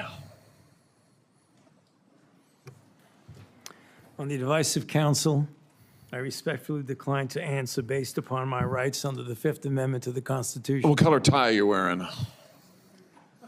On the advice of counsel, I respectfully decline to answer based upon my rights under the Fifth Amendment to the Constitution. What color is the carpet in front of you? On the advice of counsel, I respectfully decline to answer based upon my rights under the Fifth Amendment to the Constitution. Let's just get one thing straight. You don't have any rights under the Fifth Amendment because you've been pardoned, as you very well know. As the Supreme Court has been clear for a century and more, Brown versus Walker, 1896, when he has been pardoned, he may not stand upon his privilege. You know that. Your lawyers sitting behind you now shifting nervously in their chairs, they know it. This isn't about the Constitution. This isn't about the law. This is about contempt. Contempt for this body and contempt for the American people. But I think I know why you're doing it. It's because you don't want to answer questions. It's because you did all kinds of terrible things. It's because during the pandemic, you got rich, didn't you? You got rich while people were dying, hundreds of thousands of Americans, over 1 million in the end, and you were getting rich. And not only were you doing that, you were using federal employees with taxpayer money to apply for and solicit cash prizes for you personally. Cash prizes totaling over $1 million. You did all of that during the pandemic, didn't you? That's a question. On the advice of counsel, I respectfully decline to answer based upon my rights under the Fifth Amendment to the Constitution. You remember Greg Folkers? Who was that? On the advice of counsel, I respectfully decline to answer based upon my rights under the Fifth Amendment to the Constitution. Your chief of staff is the answer. Do you remember Patricia Conrad? Who was that? On the advice of counsel, I respectfully decline to answer based upon my rights under the Fifth Amendment to the Constitution. She was your personal assistant. And what were these individuals doing in the depth of the pandemic in November of 2020 when millions of Americans were suffering from COVID, what were they doing? I tell you what they're doing. Folkers was on your behalf soliciting and gathering information for a cash award. Let's look at it. We've got his email right here, right over my shoulder. Volker says, I'm working on this nomination for the Dan David Award for Fauci. We need to beef up the COVID part. Do you have language in the can that you could share that delineates how we responded in new ways to COVID? He sends this to multiple federal employees. What was the Dan David Award? Do you remember, Doc? On the advice of counsel, I respectfully decline to answer based upon my rights under the Fifth Amendment to the Constitution. It was a $900,000 cash award. $900,000 cash award. And he got it because he used federal employees to get it. And this wasn't the only award, was it, Dr. Fauci? In fact, you applied for and received at least 8 other federal cash prizes on federal time using federal employees and federal resources. Here they are over my shoulder. Besides the Dan David Award, you've got the Partnership for Public Service, you've got the Adelson Prize, you've got the Smithsonian Award, you've got the National Academy of Medicine's Award, you've got the CDC Foundation. In fact, you turned your staff into a full-time application machine. You actually wrote to people and said, do you think maybe I'd qualify? And you got cash for all of this. And it wasn't just 1 or 2 employees, was it? In fact, you used 8 separate federal employees on federal time using federal resources to solicit cash awards. Isn't that true?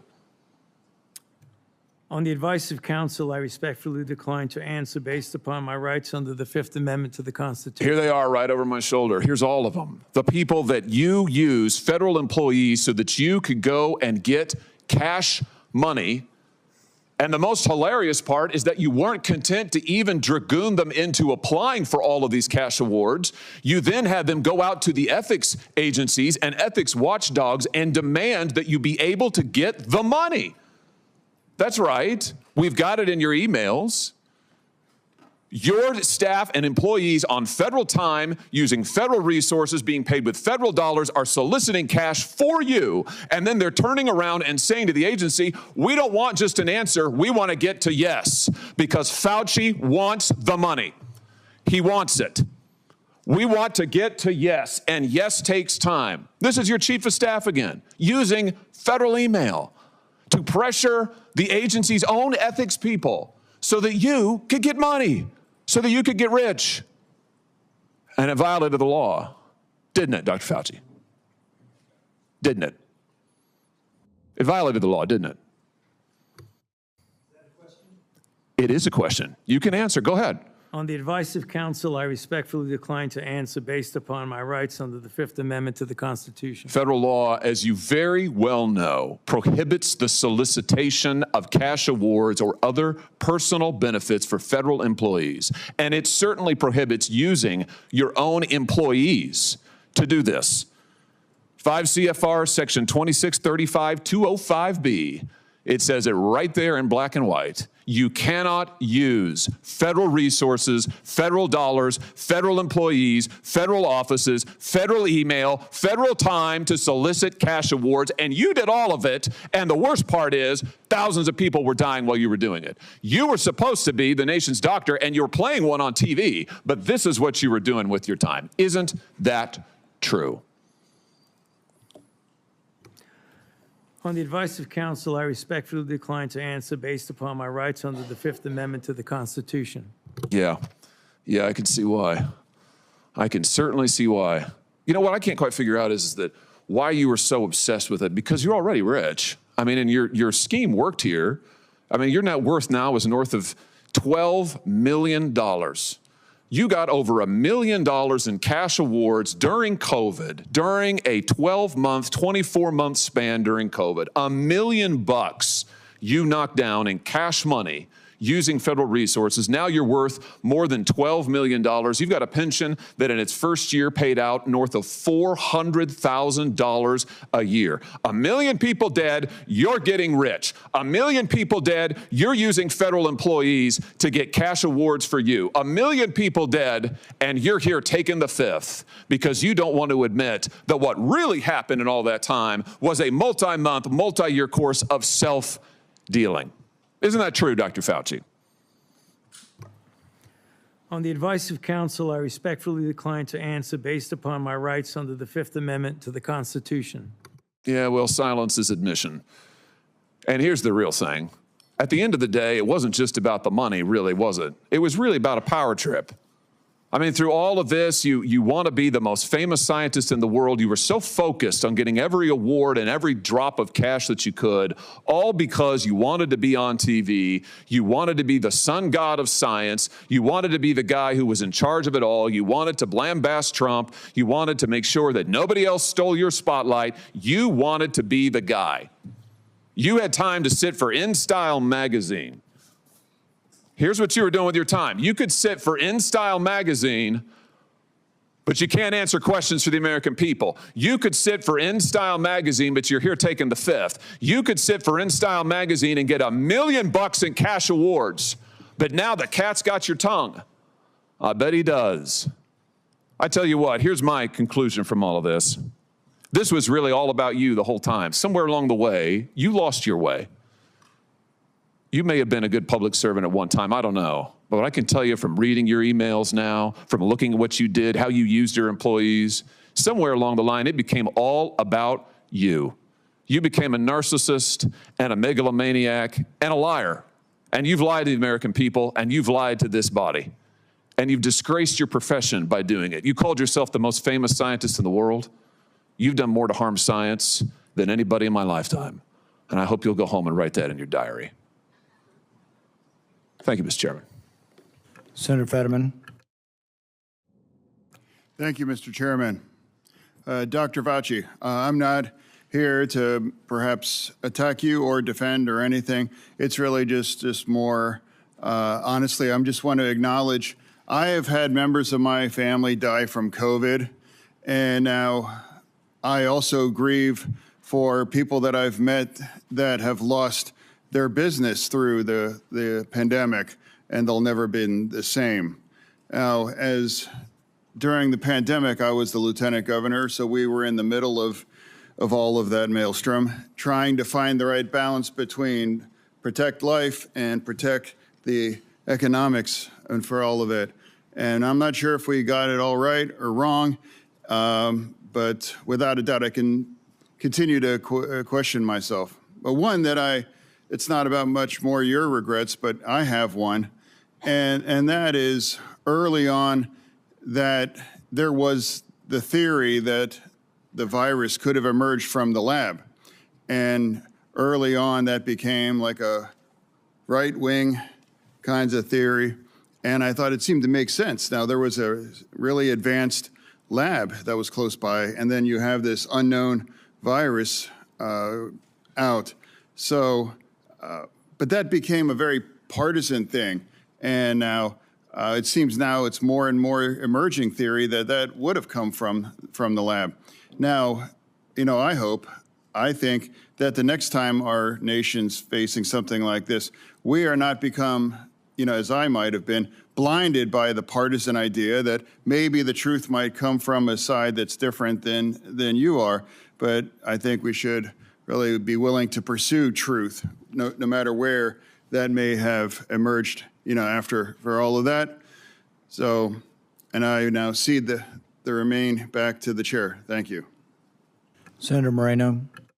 Thank you, Mr. Chairman. And I will echo Senator Johnson's comments about your opening statement, Mr. Chairman. I think it was dead on. Very, very well done. Mr. Fauci, do you know who David Schertler is? On the advice of counsel, I respectfully decline to answer based upon my rights under the Fifth Amendment to the Constitution. Fifth Amendment of the Constitution. What does the Fifth Amendment of the Constitution say?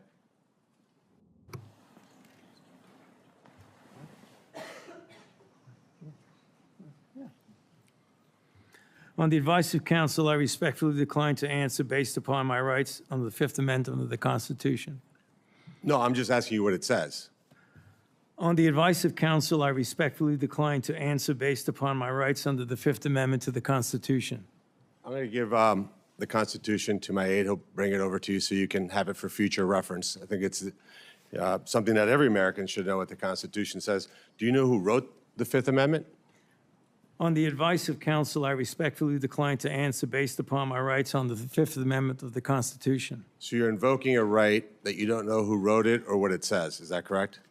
On the advice of counsel, I respectfully decline to answer based upon my rights under the Fifth Amendment to the Constitution. Wow. All right, let me tell you who David Schertler is for the audience, because he was ejected by the chairman. He's a high-profile criminal attorney. He's represented some really great people, like Senator Bob Menendez. Maybe that's somebody who my Democrat colleagues may remember took gold bars as bribes from the Egyptians. And there's an article here in the Washington Free Beacon that talks about why you would hire a guy like David Schertler. And the comment is, if you're in deep shit, that's who you call. Do you feel like you're in deep shit? On the advice of counsel, I respectfully decline to answer based upon my rights under the Fifth Amendment to the Constitution. Clearly, what you think today is that somehow you're above reproach. Somehow you feel like you don't need to be treated like a normal American. Can you do me a favor in the audience and stand up if during the time of the COVID pandemic, you were called a racist for calling the virus a Wuhan virus or the China virus? If you thought the 6-foot rule was total crap, if you thought the vaccine wasn't something that you should take, if you thought it was outrageous the way the mask policy was rolled out, if you were fired from your job for not taking that vaccine, including members of the military, if you thought closing schools was catastrophically stupid, and that you thought that during these times saying these things made you somehow a lesser human being. Dr. Fauci, can you just turn around and look at the people behind you? You're not willing to do that? That's not a question. It's not a question. To your lawyers, not a question. It's a request.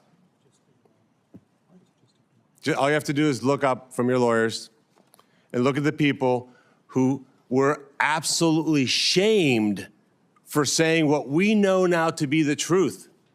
You can't even look at them? That's a question. Are you able to look at them? You can sit down in the audience.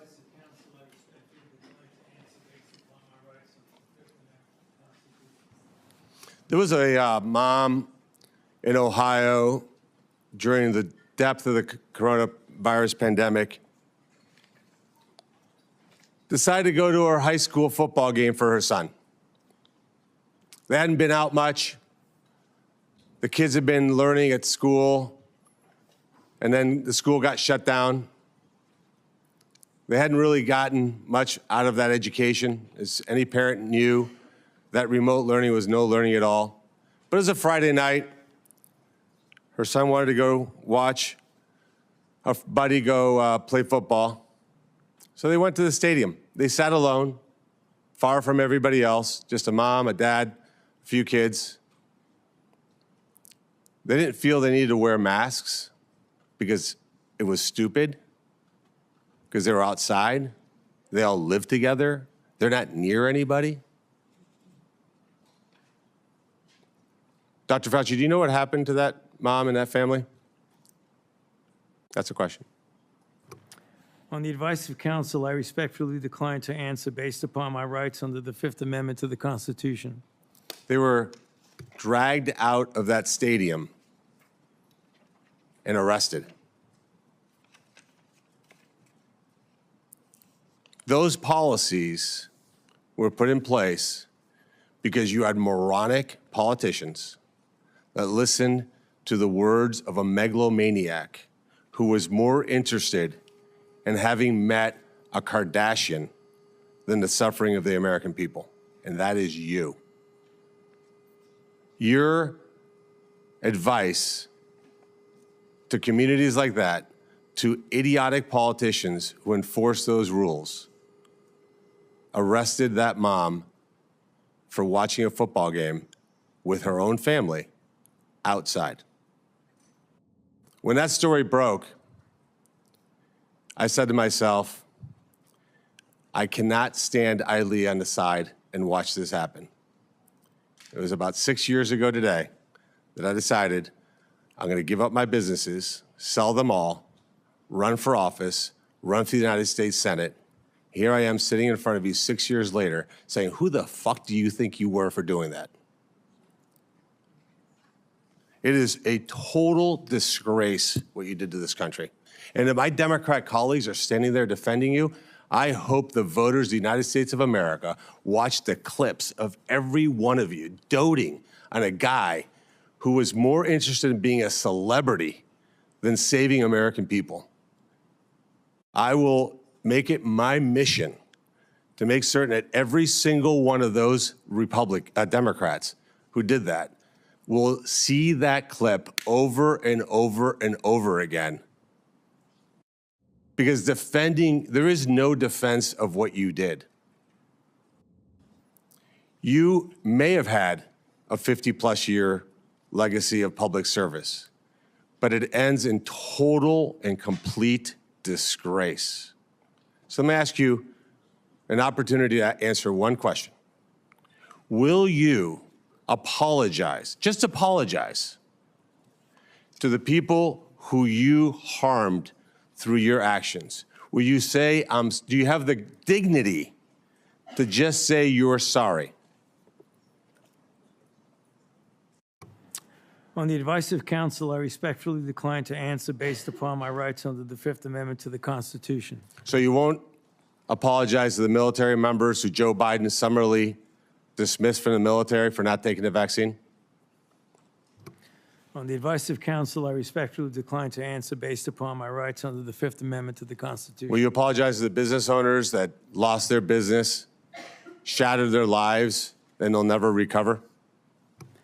On the advice of counsel, I respectfully decline to answer based upon my rights under the Fifth Amendment to the Constitution. Will you apologize to the moms who had to force their infant children, 2, 3, 4-year-olds, to put masks on, and what that did and how that traumatized those kids?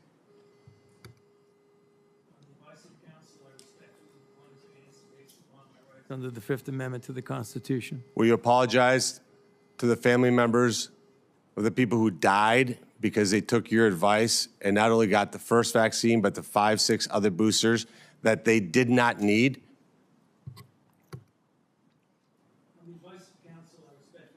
To answer based upon my rights under the Fifth Amendment to the Constitution. Will you apologize to that mom from Ohio for being arrested for watching a football game with her family? On the advice of counsel, I respectfully decline to answer based upon my rights under the Fifth Amendment to the Constitution. So you didn't know who wrote the Fifth Amendment. It's James Madison. Lived in this town. I can only wonder what he would think of somebody like you invoking his writings to shield culpability for the actions that you took. It's no secret why you have to hire the biggest dirtbag attorney on the planet, because of what you did. I hope you're paying him well. And I hope that one way or the other, somewhere, sometime, you answer for your crimes. Senator Ernst. Thank you, Mr. Chairman, for holding this important hearing today. Dr. Fauci, Americans haven't forgotten the tragic stories of people who lost loved ones during COVID and those that were denied a chance to say goodbye to their family members that were in hospitals or residing in nursing homes because of the COVID-19 protocols.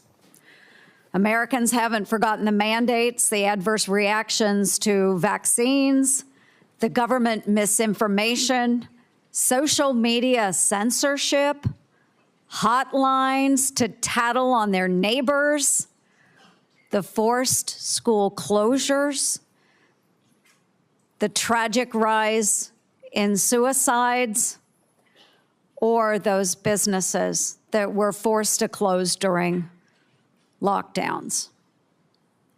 Americans haven't forgotten the hundreds of billions of dollars spent by taxpayers for COVID relief stolen by fraudsters who bought Rolls Royces and yachts. These were taxpayer dollars. Americans have lost trust in science and government after the COVID response, trust which will be incredibly difficult for us to gain back. Dr. Fauci, you said that the science was evolving and that your recommendations evolved with it. But Americans remember you as the public face of the coronavirus response. As one of the nation's most trusted voices, you urged policies you said were absolutely necessary, even when those policies came at an enormous human and economic cost. And Americans deserve answers about reports that you may have worked with others to pressure the president into adopting the slow the spread strategy, and why you later sought an unconditional pardon for crimes you may have committed dating back to 2014. Dr. Fauci, in 2022, you had a taxpayer-funded salary of $480,000 a year. You were, in fact, the highest paid federal employee in the entire federal government, even making more than the NIH director and the President of the United States. According to now public documents, that was due in large part to your work on biodefense. Unreported is how NIAID spent over $1 billion from 2009 to 2026 in biodefense and influenza federal contracts and subcontracts. My office uncovered records on usaspending.gov that show from 2015 to 2020, NIAID paid out $515,418 in subcontracts to Harbin Veterinary Institute in Harbin, China, including $100,000 a few days after it opened a BSL-4 biolab in 2018. That very same institute was criticized for doing gain-of-function bird flu research in 2013. And yet you were funding them for years after that, sending U.S. taxpayer dollars to China. These contracts, which we also trace to NIAID, show U.S. taxpayers funded gain-of-function researchers in the Netherlands and in Wisconsin, funding the same folks whose controversial work led President Obama to pause this exact type of dangerous pandemic research. Dr. Fauci, did you know that the NIH's billion-dollar Sears contract programs were funding gain-of-function researchers in China, the U.S., and in the Netherlands? On the advice of counsel, I respectfully decline to answer based upon my rights under the Fifth Amendment to the Constitution. Dr. Fauci, Dr. Deborah Birx wrote in her book that you and President Obama's former CDC director were at a Saturday, March 14th, 2020 meeting at her home 2 days before the president announced his 15 days to slow the spread effort. Your now released diaries said the meeting was a week before that. Dr. Birx said you all were trying to trap the president into having no other options. She wrote, your plan was to, quote, block any of the president's escape routes. So, quote, he'd have no choice but to agree to our flatten the curve measures. Yes or no, Dr. Fauci, did you try to block or trap President Trump into the slow the spread, flatten the curve measures in March 2020? On the advice of counsel, I respectfully decline to answer based upon my rights under the Fifth Amendment to the Constitution. When the COVID-19 virus broke out in Wuhan, China, you, Dr. Fauci, knew pretty much right away that NIH had funded Chinese labs, including those doing coronavirus research. There's email traffic from early January 2020 where your staff was flagging for you that NIH funded coronavirus research at the Wuhan lab through EcoHealth Alliance. Yet few Americans knew we funded the Wuhan lab because the funding went through a sub-award and was not reported to the public database like usaspending.gov as it should have been.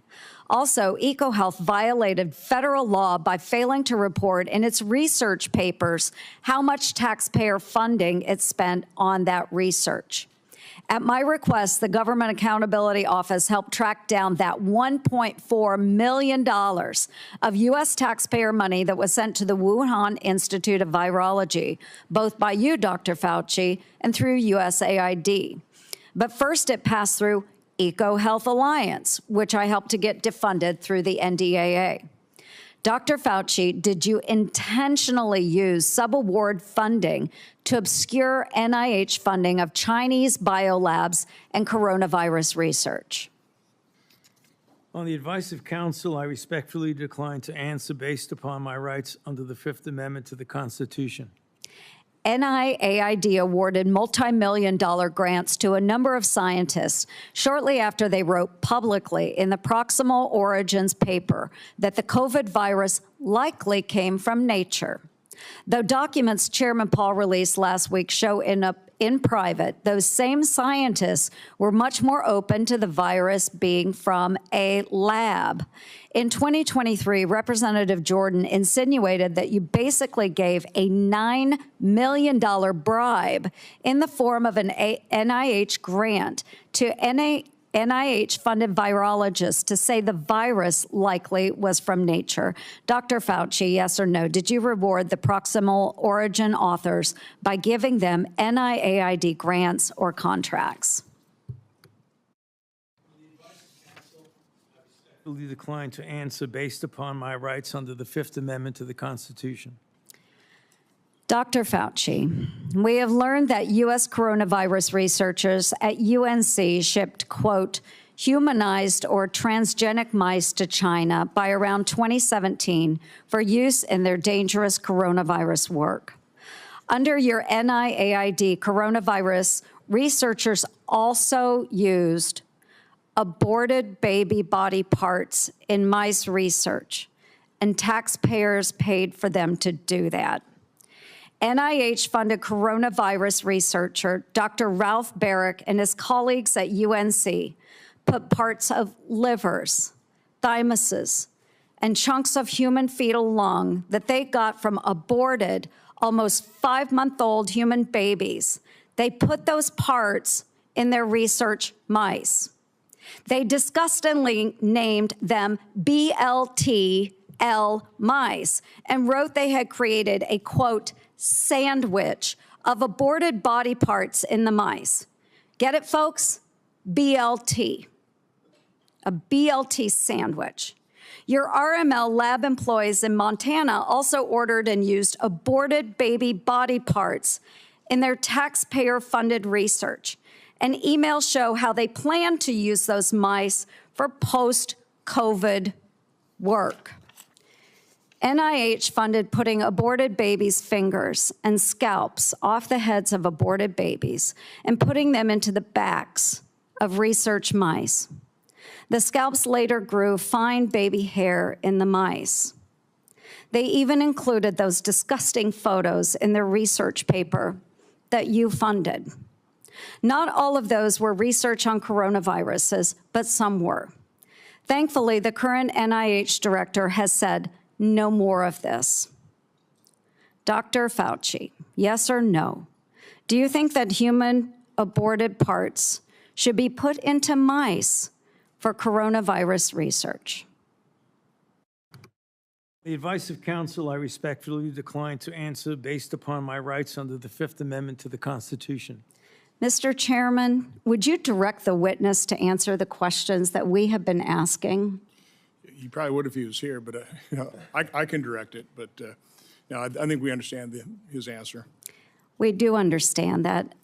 Americans are asking for accountability, Dr. Fauci, and your silence is very telling. Thank you, Mr. Chair. Senator Moody. Thank you, Mr. Chairman. You know, I'm the most junior member of the Senate here, showing from where I sit. I just got here last year. Many of you may remember I was the Attorney General in Florida who fought back against the lockdowns, the school closures, the church closures, everything to embrace sanity and science. We fought back. We got ridiculed for it. And we didn't just call people names. We actually impaneled a grand jury of people of all walks of life, all political persuasions. So that's how I came here, fighting for a free state amongst states that had locked their own people down. We are now called the Free State of Florida. And I believe our responsibility here is to make sure that government remembers the people are our bosses, that we report to them, that we're accountable to them. Government shouldn't operate for itself.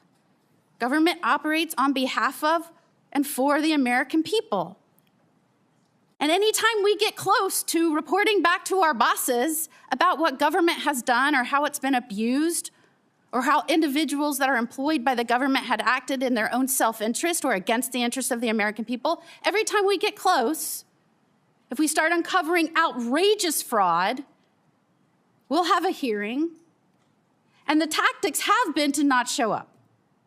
So you'll have all of us over here trying to drill down on why we've been giving money that actually works against American citizens, and no one shows up. Today nobody's here at the moment. Today there seems to be a different tactic. Today we have Democrats showing up and trying to spin why we shouldn't even be having this hearing to report back to our bosses. As one said, today's hearing does damage. It will deter others from public service. Another said, this hearing is designed to entrap you. Another said, one fell all over himself flattering you, thanking you for your service multiple times, quoting man in the arena. Another said that we are demeaning first responders, and today is a sad play in a repeated playbook, or we're going after one man. I mean, all of their time was used on why we should not be having the hearing to report back to our bosses and give the people accountability. So I would like to talk about that because I believe that the trust the American people place in our public health institutions and what happened to that trust during COVID is important. Because in a public health emergency, they are asked to make extraordinary sacrifices based on advice given to them by the government that is supposed to be working for them. And for that system to work, the public has to be able to trust the people giving them instructions. That trust depends on candor. Would you agree with that, Dr. Fauci? On the advice of counsel, I respectfully decline to answer based upon my rights under the Fifth Amendment to the Constitution. And when the evidence is uncertain, officials need to say so. When recommendations are based on assumptions rather than hard data, they need to say so. And when they get something wrong, they need to own it. And when the trust is lost and the consequences extend far beyond any single pandemic, the next time public health officials genuinely need Americans to listen, millions of people may simply ignore them or not believe them. And Dr. Fauci, you were undeniably the face of the federal government's COVID response. You said so yourself in your diary. You said it's not hyperbole to say, I've become the most famous and talked about person in the country. So I want to understand how we got here. Let's start at the beginning. On March 8th, 2020, you appeared on 60 Minutes to discuss the spread of COVID-19. You were specifically asked to clear up the confusion and misinformation surrounding masks. You told the American people, right now in the United States, people should not be walking around with a mask. The interviewer immediately stopped you and said, are you sure of it? Because people are listening really closely to this. And instead of walking back or qualifying your statement in any way, you doubled down. There's no reason to be walking around with a mask. When you're in the middle of an outbreak, wearing a mask might make people feel a little better. It might even block a droplet, but it's not providing the perfect protection that people think it is. And often there are unintended consequences. People keep fiddling with their masks. They keep touching their face. Just a few weeks later, the CDC released its guidance recommending that Americans wear masks in public. You were asked to explain your original recommendation. You emphasized a very different consideration. You said, well, back then, the critical issue was to save the masks for the people who really needed them because it was felt there was a shortage of masks. So I want everybody to sit with that. The critical issue driving your initial recommendation to the American public was scarcity, logistics, not medical evidence. So when you told the American people there was no reason to wear a mask, what was your principal objective? Giving them an honest assessment of the medical evidence or discouraging them from consuming a scarce supply of masks? On the advice of counsel, I respectfully decline to answer based upon my rights under the Fifth Amendment to the Constitution. Well, unfortunately, that was just the beginning of a broader pattern. Let's talk about the 6-foot distancing rule. In April 5th, 2020, interview on CBS said, every time I get to that podium in the White House briefing room, I always essentially plead with people. Please take a look at those very simple guidelines of physical separation, and they're very, very clear. Physically separate 6 feet away. Yet when Congress finally asked you in 2024 what science supported that evidence, 6-foot distance rule for COVID, you admitted you were not aware of any studies supporting it. Incredibly, you said the 6-foot rule sort of just appeared and described it as an empiric decision that wasn't based on data. That rule had real consequences. Schools didn't open back up. Businesses didn't open back up. Churches didn't open back up. I could go on and on and on. And Americans were kept physically separated from one another during the most difficult moments of their lives. Many lost loved ones during that time. So, Dr. Fauci, did you have any evidence to support a 6-foot separation rule when you gave that advice to Americans?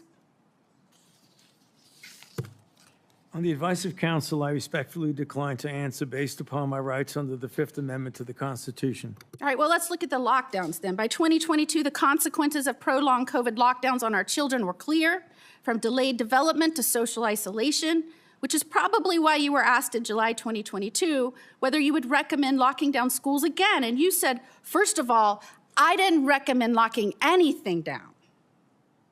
But now we have your diary. And it tells a very different story from the one you told the public.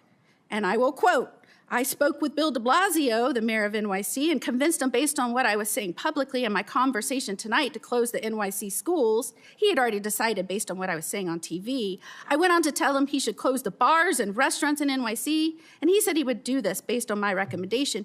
You even said that you told the president we should shut the whole country down. So, Dr. Fauci, how do you square telling the American people publicly that you didn't recommend locking anything down with your own diary entry kept on federal government equipment saying that your recommendation is what convinced the mayor and the president to lock things down? On the advice of counsel, I respectfully decline to answer based upon my rights under the Fifth Amendment to the Constitution. Now, I just want to make clear that when in Florida, we were pleading with people to give us advice based on scientific evidence, that we were getting these conflicting statements by you that didn't match scientific data. And in fact, when we impaneled a grand jury, the grand jury's conclusion, not surprising to anyone, and by the way, we're still the only state to have impaneled a grand jury. I was the only attorney general to do this. We did this in 2023.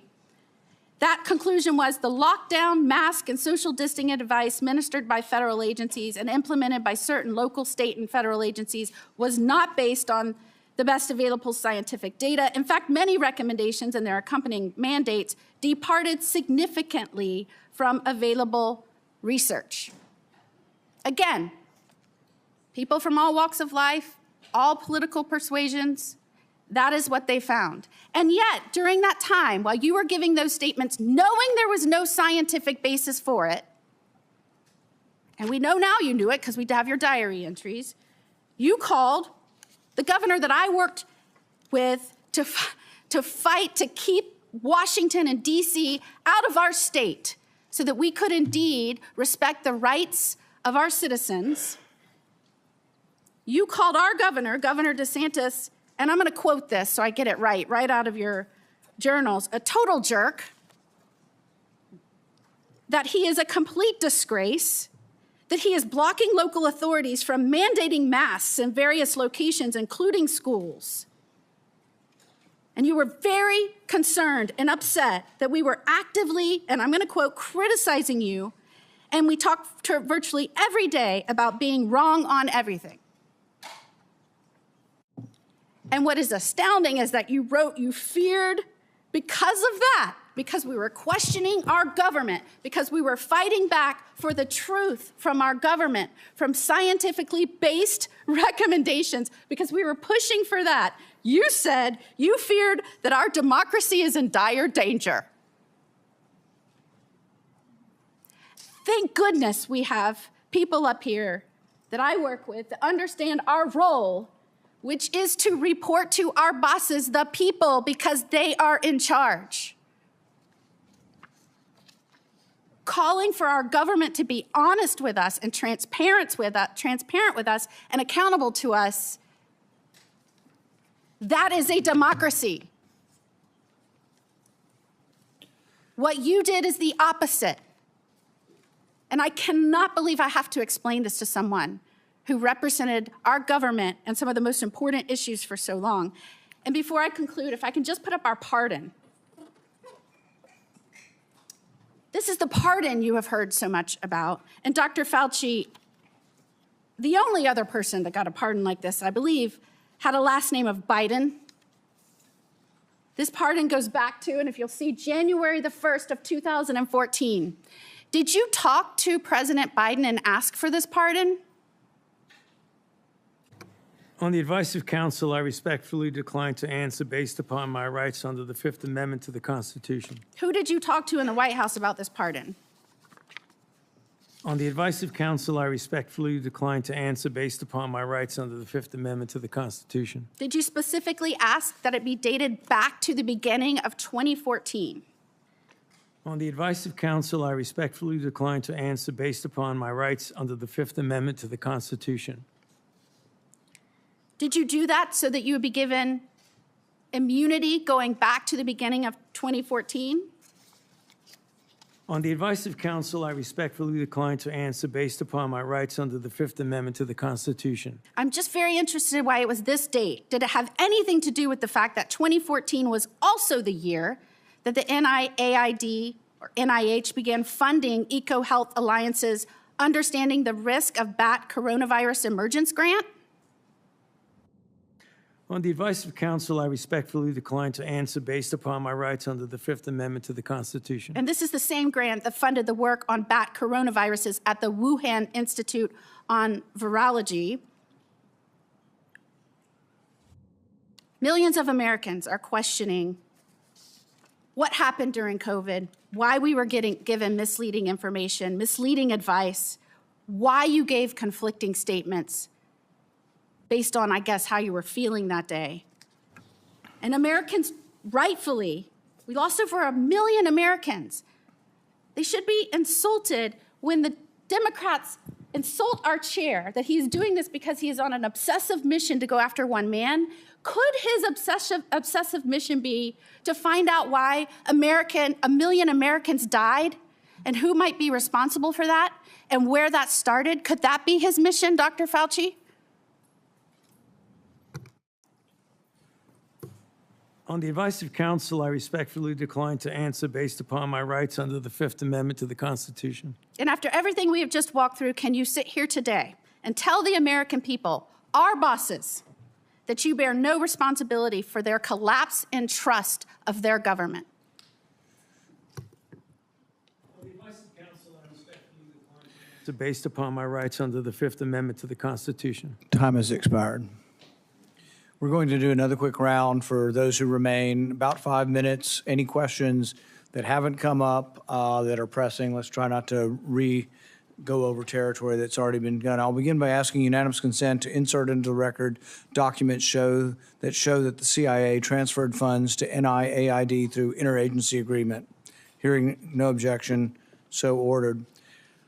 We had hoped to hear testimony from Anthony Fauci today. We haven't, but I think it's important that we do hear from him. So we will have a video we'll play in a moment. For years, Anthony Fauci has been the public face of saying this in all likelihood came from nature. He kept saying, it's the marketplace, it's the marketplace, it's the marketplace. He's been saying that on television up until recently. But what we find is that what he was saying in public is different than what he was saying in private. In January, in private, he wrote that looks like the wet market was a super spreader event. It didn't originate there. We know that some of the earliest deaths and sickness came from somewhere else. But then for years and years, we got dishonesty. So let's play the video so we can see a little juxtaposition of the problem we're dealing with.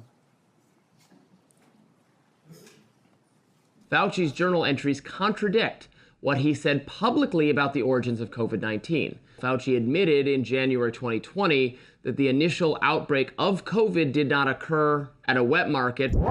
Take a really good look at the animal-human interface and the fact that animals from the wild are being brought into wet markets. You have animals that come out of the wild that are sold at these open, what they call them, wet markets. Wet markets, where you bring animals in from the wild who have these viruses. The wet markets in Asia, where people bring animals from the forest into market. There are wet markets in Wuhan that are ample opportunity for a virus to jump from an animal. The origin was from a bat to an intermediate host to a human, very likely in a wet market. And those animals should not have been in the Wuhan market. They knew that those animals should not have been in the market, and they immediately cleaned out the market, put restrictions on the kinds of animals that come into these wet markets. I think they should shut down those things right away. I mean, it boggles my mind.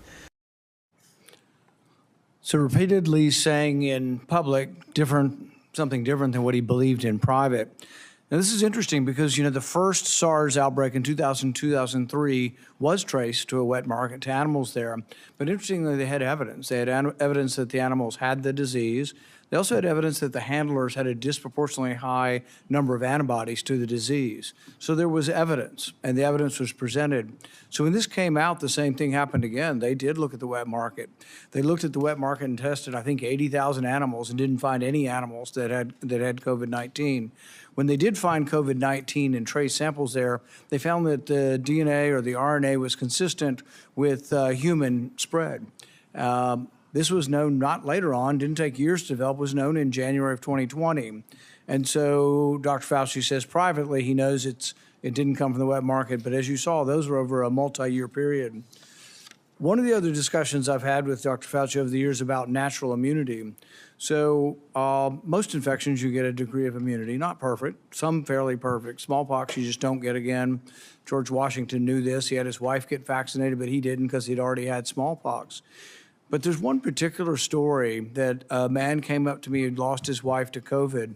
He said, we all got it. We all got sick, and my wife ended up getting sick enough to go to the hospital. But we'd recovered 2 weeks. She was still alive. 2 to 3 weeks later, we'd all recovered, and they wouldn't let us be with her. And to this day, it's one of the saddest things. And it just, I think all of us should think about this. They were not allowed to visit their mom. He wasn't allowed to visit his wife in the hospital. But based on this misunderstanding of natural immunity, that for some reason, 2 weeks later, they were a problem. But this was all promulgated by you. We had the workers in the, the meat factories. They were essential. They had to keep working. Most of them got COVID. They got it in the first couple of weeks. Most of them were younger. The reassurance should have come from public health. The reassurance should have said, congratulations, you've recovered.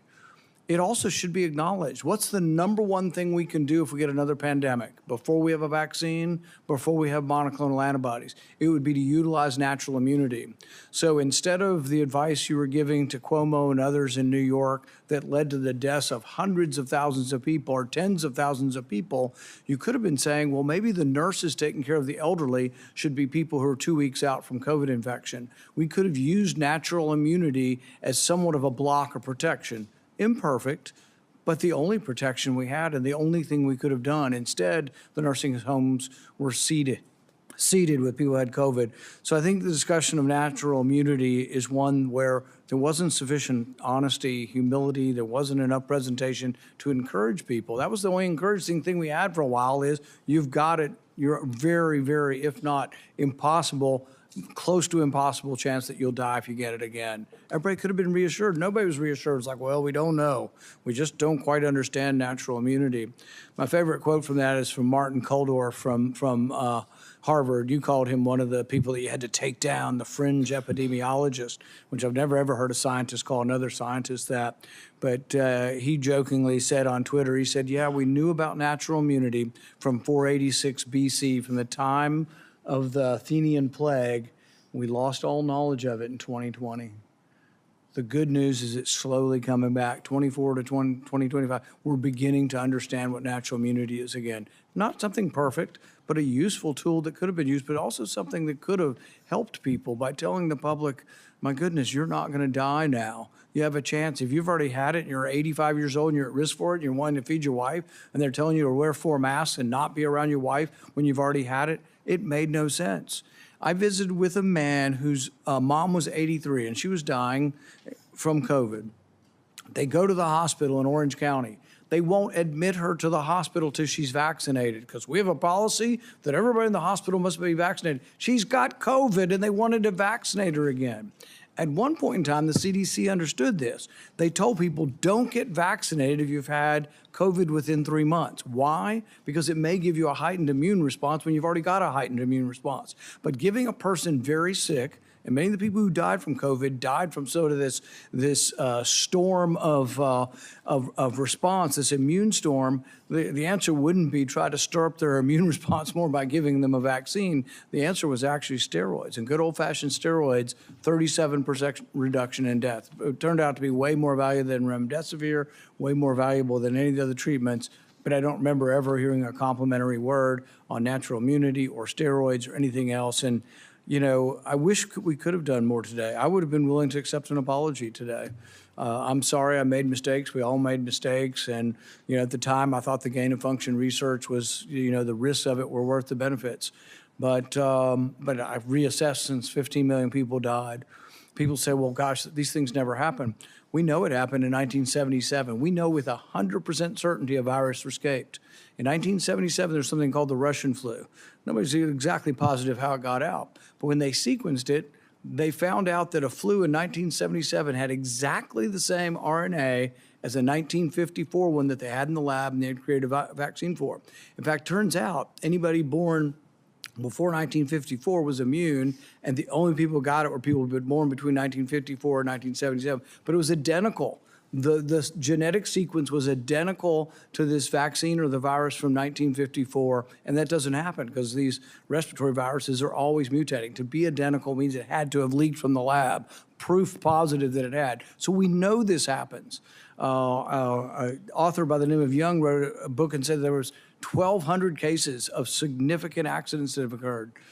We knew all of this, and yet it was completely discounted because I think you were worried that if it was seen that you funded dangerous research that started the pandemic, you'd get blamed. And it was a concerted effort. It wasn't just you. Anybody associated with the funding decided we needed to protect ourselves. Senator Johnson. Thank you, Mr. Chairman. You mentioned that we lost knowledge of natural immunity. I didn't. Dr. Fauci did. I suppose I had an asymptomatic case of COVID because of the very faulty PCR tests. I never got vaccinated or injected. There's no way I would have done that because I found out enough about the mRNA gene therapy. But you also brought up the issue of hospital protocols. I'm going to be holding a public event on hospital protocols. We've already received a couple hundred testimonies. They are heart-wrenching. They are heart-wrenching. Here's an excerpt from the testimony of a staff surgeon, very experienced, doctor for decades, at Providence Regional Medical Center, Everett, Washington. Quote, after our hospital was given remdesivir by the CDC, we were provided misleading/inaccurate information about the drug biomedical leadership. When I had a young trauma patient who was a perfect candidate for remdesivir, the infectious disease doctor on call told me to not give it to her because, quote, she seemed like a nice girl. He concludes it was known early the remdesivir kills. As I said, nurses referred to it as run, death is near. So again, I've always been, because it never made sense to me that we put all of our eggs in the experimental gene therapy. If you knew anything about it, you would have avoided it like a plague. And we sabotaged early treatment. But the only treatment we really approved, monoclonal antibodies, which I think basically worked pretty well, but those weren't particularly available. They were denied an awful lot of patients. It was all remdesivir. Based on a study that the NIH changed the endpoint from mortality, because it had no impact on mortality, to days of recovery. A drug that the WHO recommended against its use in COVID in November of 2020, but a drug that cost over $3,000 for a course of treatment, versus things like ivermectin, hydroxychloroquine, who even Dr. Fauci, I should have got that one out because I want to take this time to enter things in the record, said that, we need to have a very tight protocol on remdesivir because it's unknown, but hydroxychloroquine, that's approved, some side effects, but we have a long history of it. Let's put up my latest chart. Again, I was tracking adverse events on the experimental injection, but I use this chart as a comparison. So you've got ivermectin, hydroxychloroquine. These are average, again, Avayers doesn't improve causation, but there's correlation. It's there for safety signals. So ivermectin, over 30 years of FDA reports, 17 deaths per year. Hydroxychloroquine, over 38 years of reporting, 142 deaths per year. Remdesivir, over 5.5 years, 546 deaths per year. The COVID injection, almost 7,000 deaths per year. Which is safest? What did the FDA freak us out about ivermectin, hydroxychloroquine, when they turned a complete blind's eye toward the injection's injury? So I want to enter the quote from the surgeon. By the way, here's the answer. Cheryl Atkinson in an interview said that when it comes to money, we check financial ties among experts on the government panel devising coronavirus treatment guidelines, which had the effect of dialing back hydroxychloroquine use and giving an edge to remdesivir. We found the 11 members reporting links to a drug company. 9 of them named relationships to remdesivir's maker, Gilead. 7 more, including 2 of the committee leaders, have ties to Gilead beyond the 11 months they had to disclose. 2 were on Gilead's advisory board. Others were paid consultants or received research support and honoraria. By the way, within the study, I think one of the study participants was an employee of Gilead. A bunch also had conflicts with Gilead. So, I wonder why. There are conflicts of interest. Gilead made billions of dollars off of remdesivir and people died. In terms of ignoring safety signals, you can probably put that down now. This has come to light. This is Dr. Drew Weissman, who got the Nobel Prize for the mRNA platform. He wrote to Dr. Fauci on February 8th of 2020. Tony, I wanted to alert you to some new data we generated with our mRNA LNP vaccine. Now, it was a higher fold dose, but that mRNA LNP go to the placenta and fetus measured by translation of the mRNA and cause of immune response in the amniotic fluid.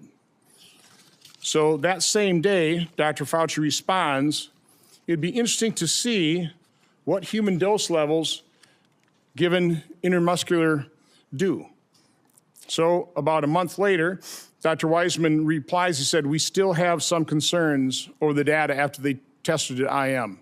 Now, again, there's more documentation in terms of the FDA blew it off. It's like, don't worry about that. That was the whole thing. That's what Peter Marks did when he was shown that his algorithm was going to mask safety signals. The last thing I want to enter in the record here is, and I want to make the point, why is this important? That they buried the treatment of severely injection injured. The fact that we haven't acknowledged these injection injuries, these people can't get treatment. They're being gaslit by their doctors. So it's all in your head. The rate of the injection injured of suicides is increasing because they've given up hope, because our medical establishment and federal health agencies completely failed them, failing to acknowledge it. So again, Dr. Nath was diagnosing and treating injection injured in March of 2021. This concerned people. So you had Dr. Walter Koroshitz writes Dr. Fauci. One of the points he made, there's been a steady, slow stream of reports to me of post-vaccination neurological conditions. Dr. Nath has been collecting a bunch. He has reports sent out to publish. Well, that alarmed everybody. Boy, you can't let the public know what's actually happening. You can't actually let the public know what the science is showing. So on April 29th, a email from Francis Collins, head of NIH, to Dr. Koroshitz, says, I find this approach troubling and will have the main consequence of feeding vaccine hesitancy and social media overreaction. Then Dr. Lawrence Tabak writes to Francis Collins, I don't understand why Walter does not shut this thing down. Why don't you shut down Dr. Nath, who's actually treating injection injured? Why? Because of vaccine hesitancy. And because we haven't acknowledged that, and the reason I've been advocating for this is because I know the injection injured. I know people who lost loved ones within days of the injection. And we've turned our backs on them. They deserve acknowledgement. They deserve to be heard, seen, and believed so they can get treatment. I also know the doctors whose careers were destroyed because you denigrated things like ivermectin and denied ivermectin to people in hospitals who got their kidneys knocked out by the remdesivir but got put on ventilators, never got to hug their loved ones goodbye because of those hospital protocols. That's what your science did to people. So, Dr. Fauci, my only question is, based on your lack of testimony here today, based quite honestly on our investigation into the cover-up of safety signals and injection injuries, we have issued letters to a number of former FDA officials to come in for transcribed interviews. You will be getting a letter today asking for a volunteer transcribed interview. So I'd be asking, will you comply or will I have to subpoena you? On the advice of counsel, I respectfully decline to answer based upon my rights under the Fifth Amendment to the Constitution. Expecting a subpoena. Thank you. Senator Scott. Dr. Fauci, did you personally receive any royalty payments connected to COVID-related intellectual property? On the advice of counsel, I respectfully decline to answer based upon my rights under the Fifth Amendment to the Constitution. Given that NIH receives royalty payments from certain pharmaceutical companies, why would any American believe these financial ties did not influence decisions about which treatments were promoted or restricted? On the advice of counsel, I respectfully decline to answer based upon my rights under the Fifth Amendment to the Constitution. Why doesn't NIAID publicly disclose these payments? On the advice of counsel, I respectfully decline to answer based upon my rights under the Fifth Amendment to the Constitution. Did you partner with Bill Gates on global health initiatives or vaccines? On the advice of counsel, I respectfully decline to answer based upon my rights under the Fifth Amendment to the Constitution. How much did Bill Gates entities provide in funding to NIAID collectively since 2005? On the advice of counsel, I respectfully decline to answer based upon my rights under the Fifth Amendment to the Constitution. To your knowledge, did Bill Gates partner with China on sensitive research? On the advice of counsel, I respectfully decline to answer based upon my rights under the Fifth Amendment to the Constitution. Specifically, dual-use research such as countermeasures or gain-of-function? On the advice of counsel, I respectfully decline to answer based upon my rights under the Fifth Amendment to the Constitution. Do you know if Bill Gates' entities partnered with U.S. government classified programs? On the advice of counsel, I respectfully decline to answer based upon my rights under the Fifth Amendment to the Constitution. Do you know if Bill Gates maintains an active national security clearance? On the advice of counsel, I respectfully decline to answer based upon my rights under the Fifth Amendment to the Constitution. Did you advocate or request for Bill Gates to receive a security clearance? On the advice of counsel, I respectfully decline to answer based upon my rights under the Fifth Amendment to the Constitution. Do you have any knowledge that NIAID or NIH through HHS sponsored or requested a security clearance for Bill Gates? On the advice of counsel, I respectfully decline to answer based upon my rights under the Fifth Amendment to the Constitution. Around 2010, my understanding is that the government shifted its approach to biodefense countermeasure research. Did NIAID, under your leadership, partner with the Obama White House or any other U.S. government classified entities on sensitive countermeasures research? On the advice of counsel, I respectfully decline to answer based upon my rights under the Fifth Amendment to the Constitution. Did your office take steps to drive biological research investments? On the advice of counsel, I respectfully decline to answer based upon my rights under the Fifth Amendment to the Constitution. What was private industry's take on the type of research in the 2010 timeframe and before? On the advice of counsel, I respectfully decline to answer based upon my rights under the Fifth Amendment to the Constitution. Was it considered too dangerous to conduct and industry was hesitant to take this on and invest in? On the advice of counsel, I respectfully decline to answer based upon my rights under the Fifth Amendment to the Constitution. Why did you take steps to mature the government's approach to biodefense? On the advice of counsel, I respectfully decline to answer based upon my rights under the Fifth Amendment to the Constitution. Were there any specific lines of effort or actions you felt were needed during this time to improve the research development and fielding model? On the advice of counsel, I respectfully decline to answer based upon my rights under the Fifth Amendment to the Constitution. How was dual use and gain of function incorporated or accounted for in maturing biodefense countermeasures? On the advice of counsel, I respectfully decline to answer based upon my rights under the Fifth Amendment to the Constitution. Did you ever discuss moving gain of function countermeasures research out of government space to private industry space? On the advice of counsel, I respectfully decline to answer based upon my rights under the Fifth Amendment to the Constitution. How were these private organizations regulated through government oversight while conducting risky research, including gain of function or gene editing technology? On the advice of counsel, I respectfully decline to answer based upon my rights under the Fifth Amendment to the Constitution. Did the Obama White House or any government entities take steps to inject funding into private industry? On the advice of counsel, I respectfully decline to answer based upon my rights under the Fifth Amendment to the Constitution. How do you ensure that our national security and public health is protected when private organizations work with foreign countries of concern and have the no government oversight, such as the EcoHealth Alliance research grant you funded in a CCP military lab?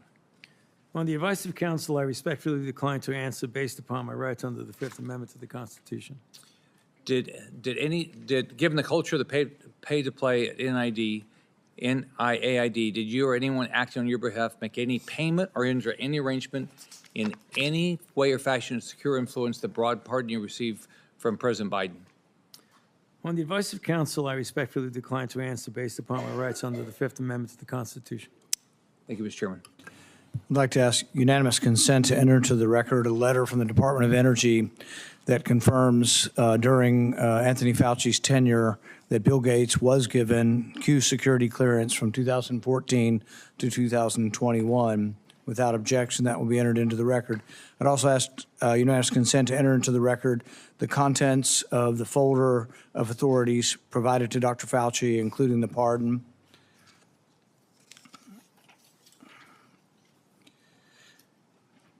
Let us be clear today, what we've seen. I really did want to hear from Dr. Fauci. I wanted to hear perhaps an apology, perhaps some semblance of being sorry for what happened or that judgment errors were made. We didn't hear any of that. But he was subpoenaed here to testify, refused to answer any questions, even after being directed by the chair and being advised of the law requiring him to do so. He has cited a privilege that is unsupported because of his blanket pardon and because he waived the privilege by testifying at the start. I'm going to give you one more opportunity to comply with the law, limited to the period of your pardon. At any point between January 1st, 2014 and January 19th, 2025, did you destroy any federal record or tell anyone else to?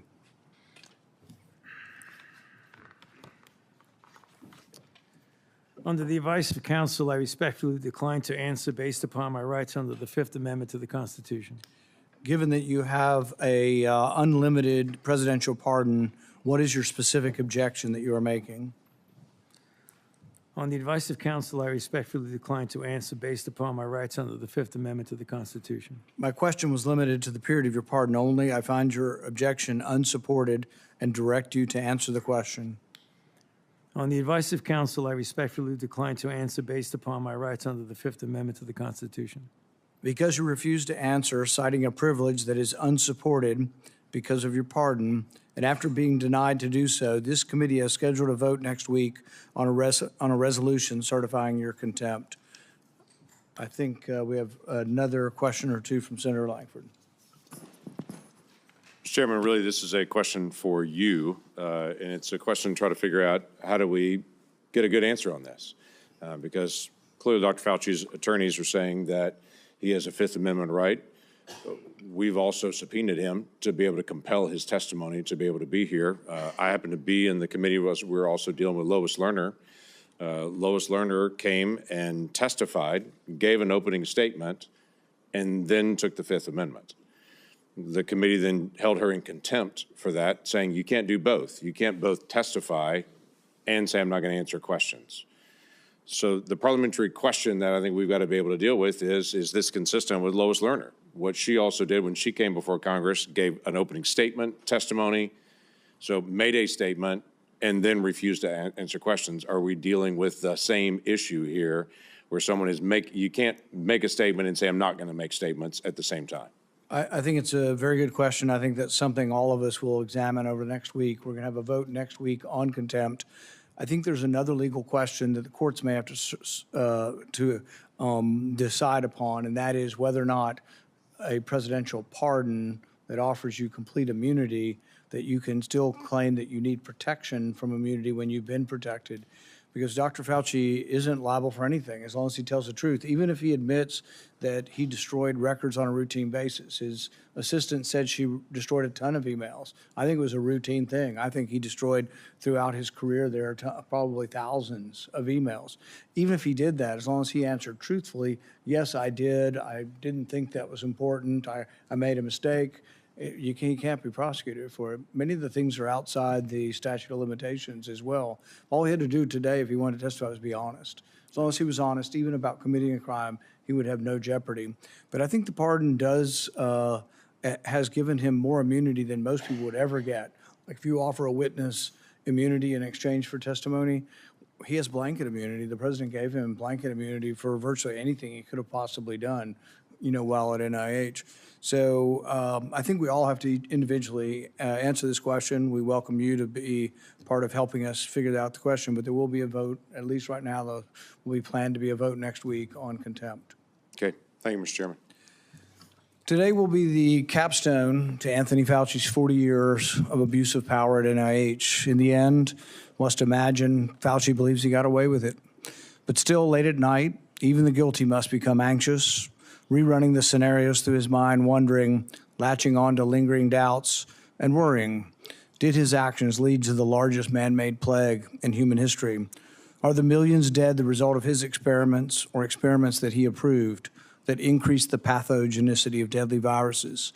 History will judge, but the facts, as we now know them, paint a sordid tale of dishonesty, misjudgment, and ultimately the hubris, the likes of which the world has rarely seen. If everyone will remain seated for a few minutes, we're going to let Dr. Fauci exit. Thank you.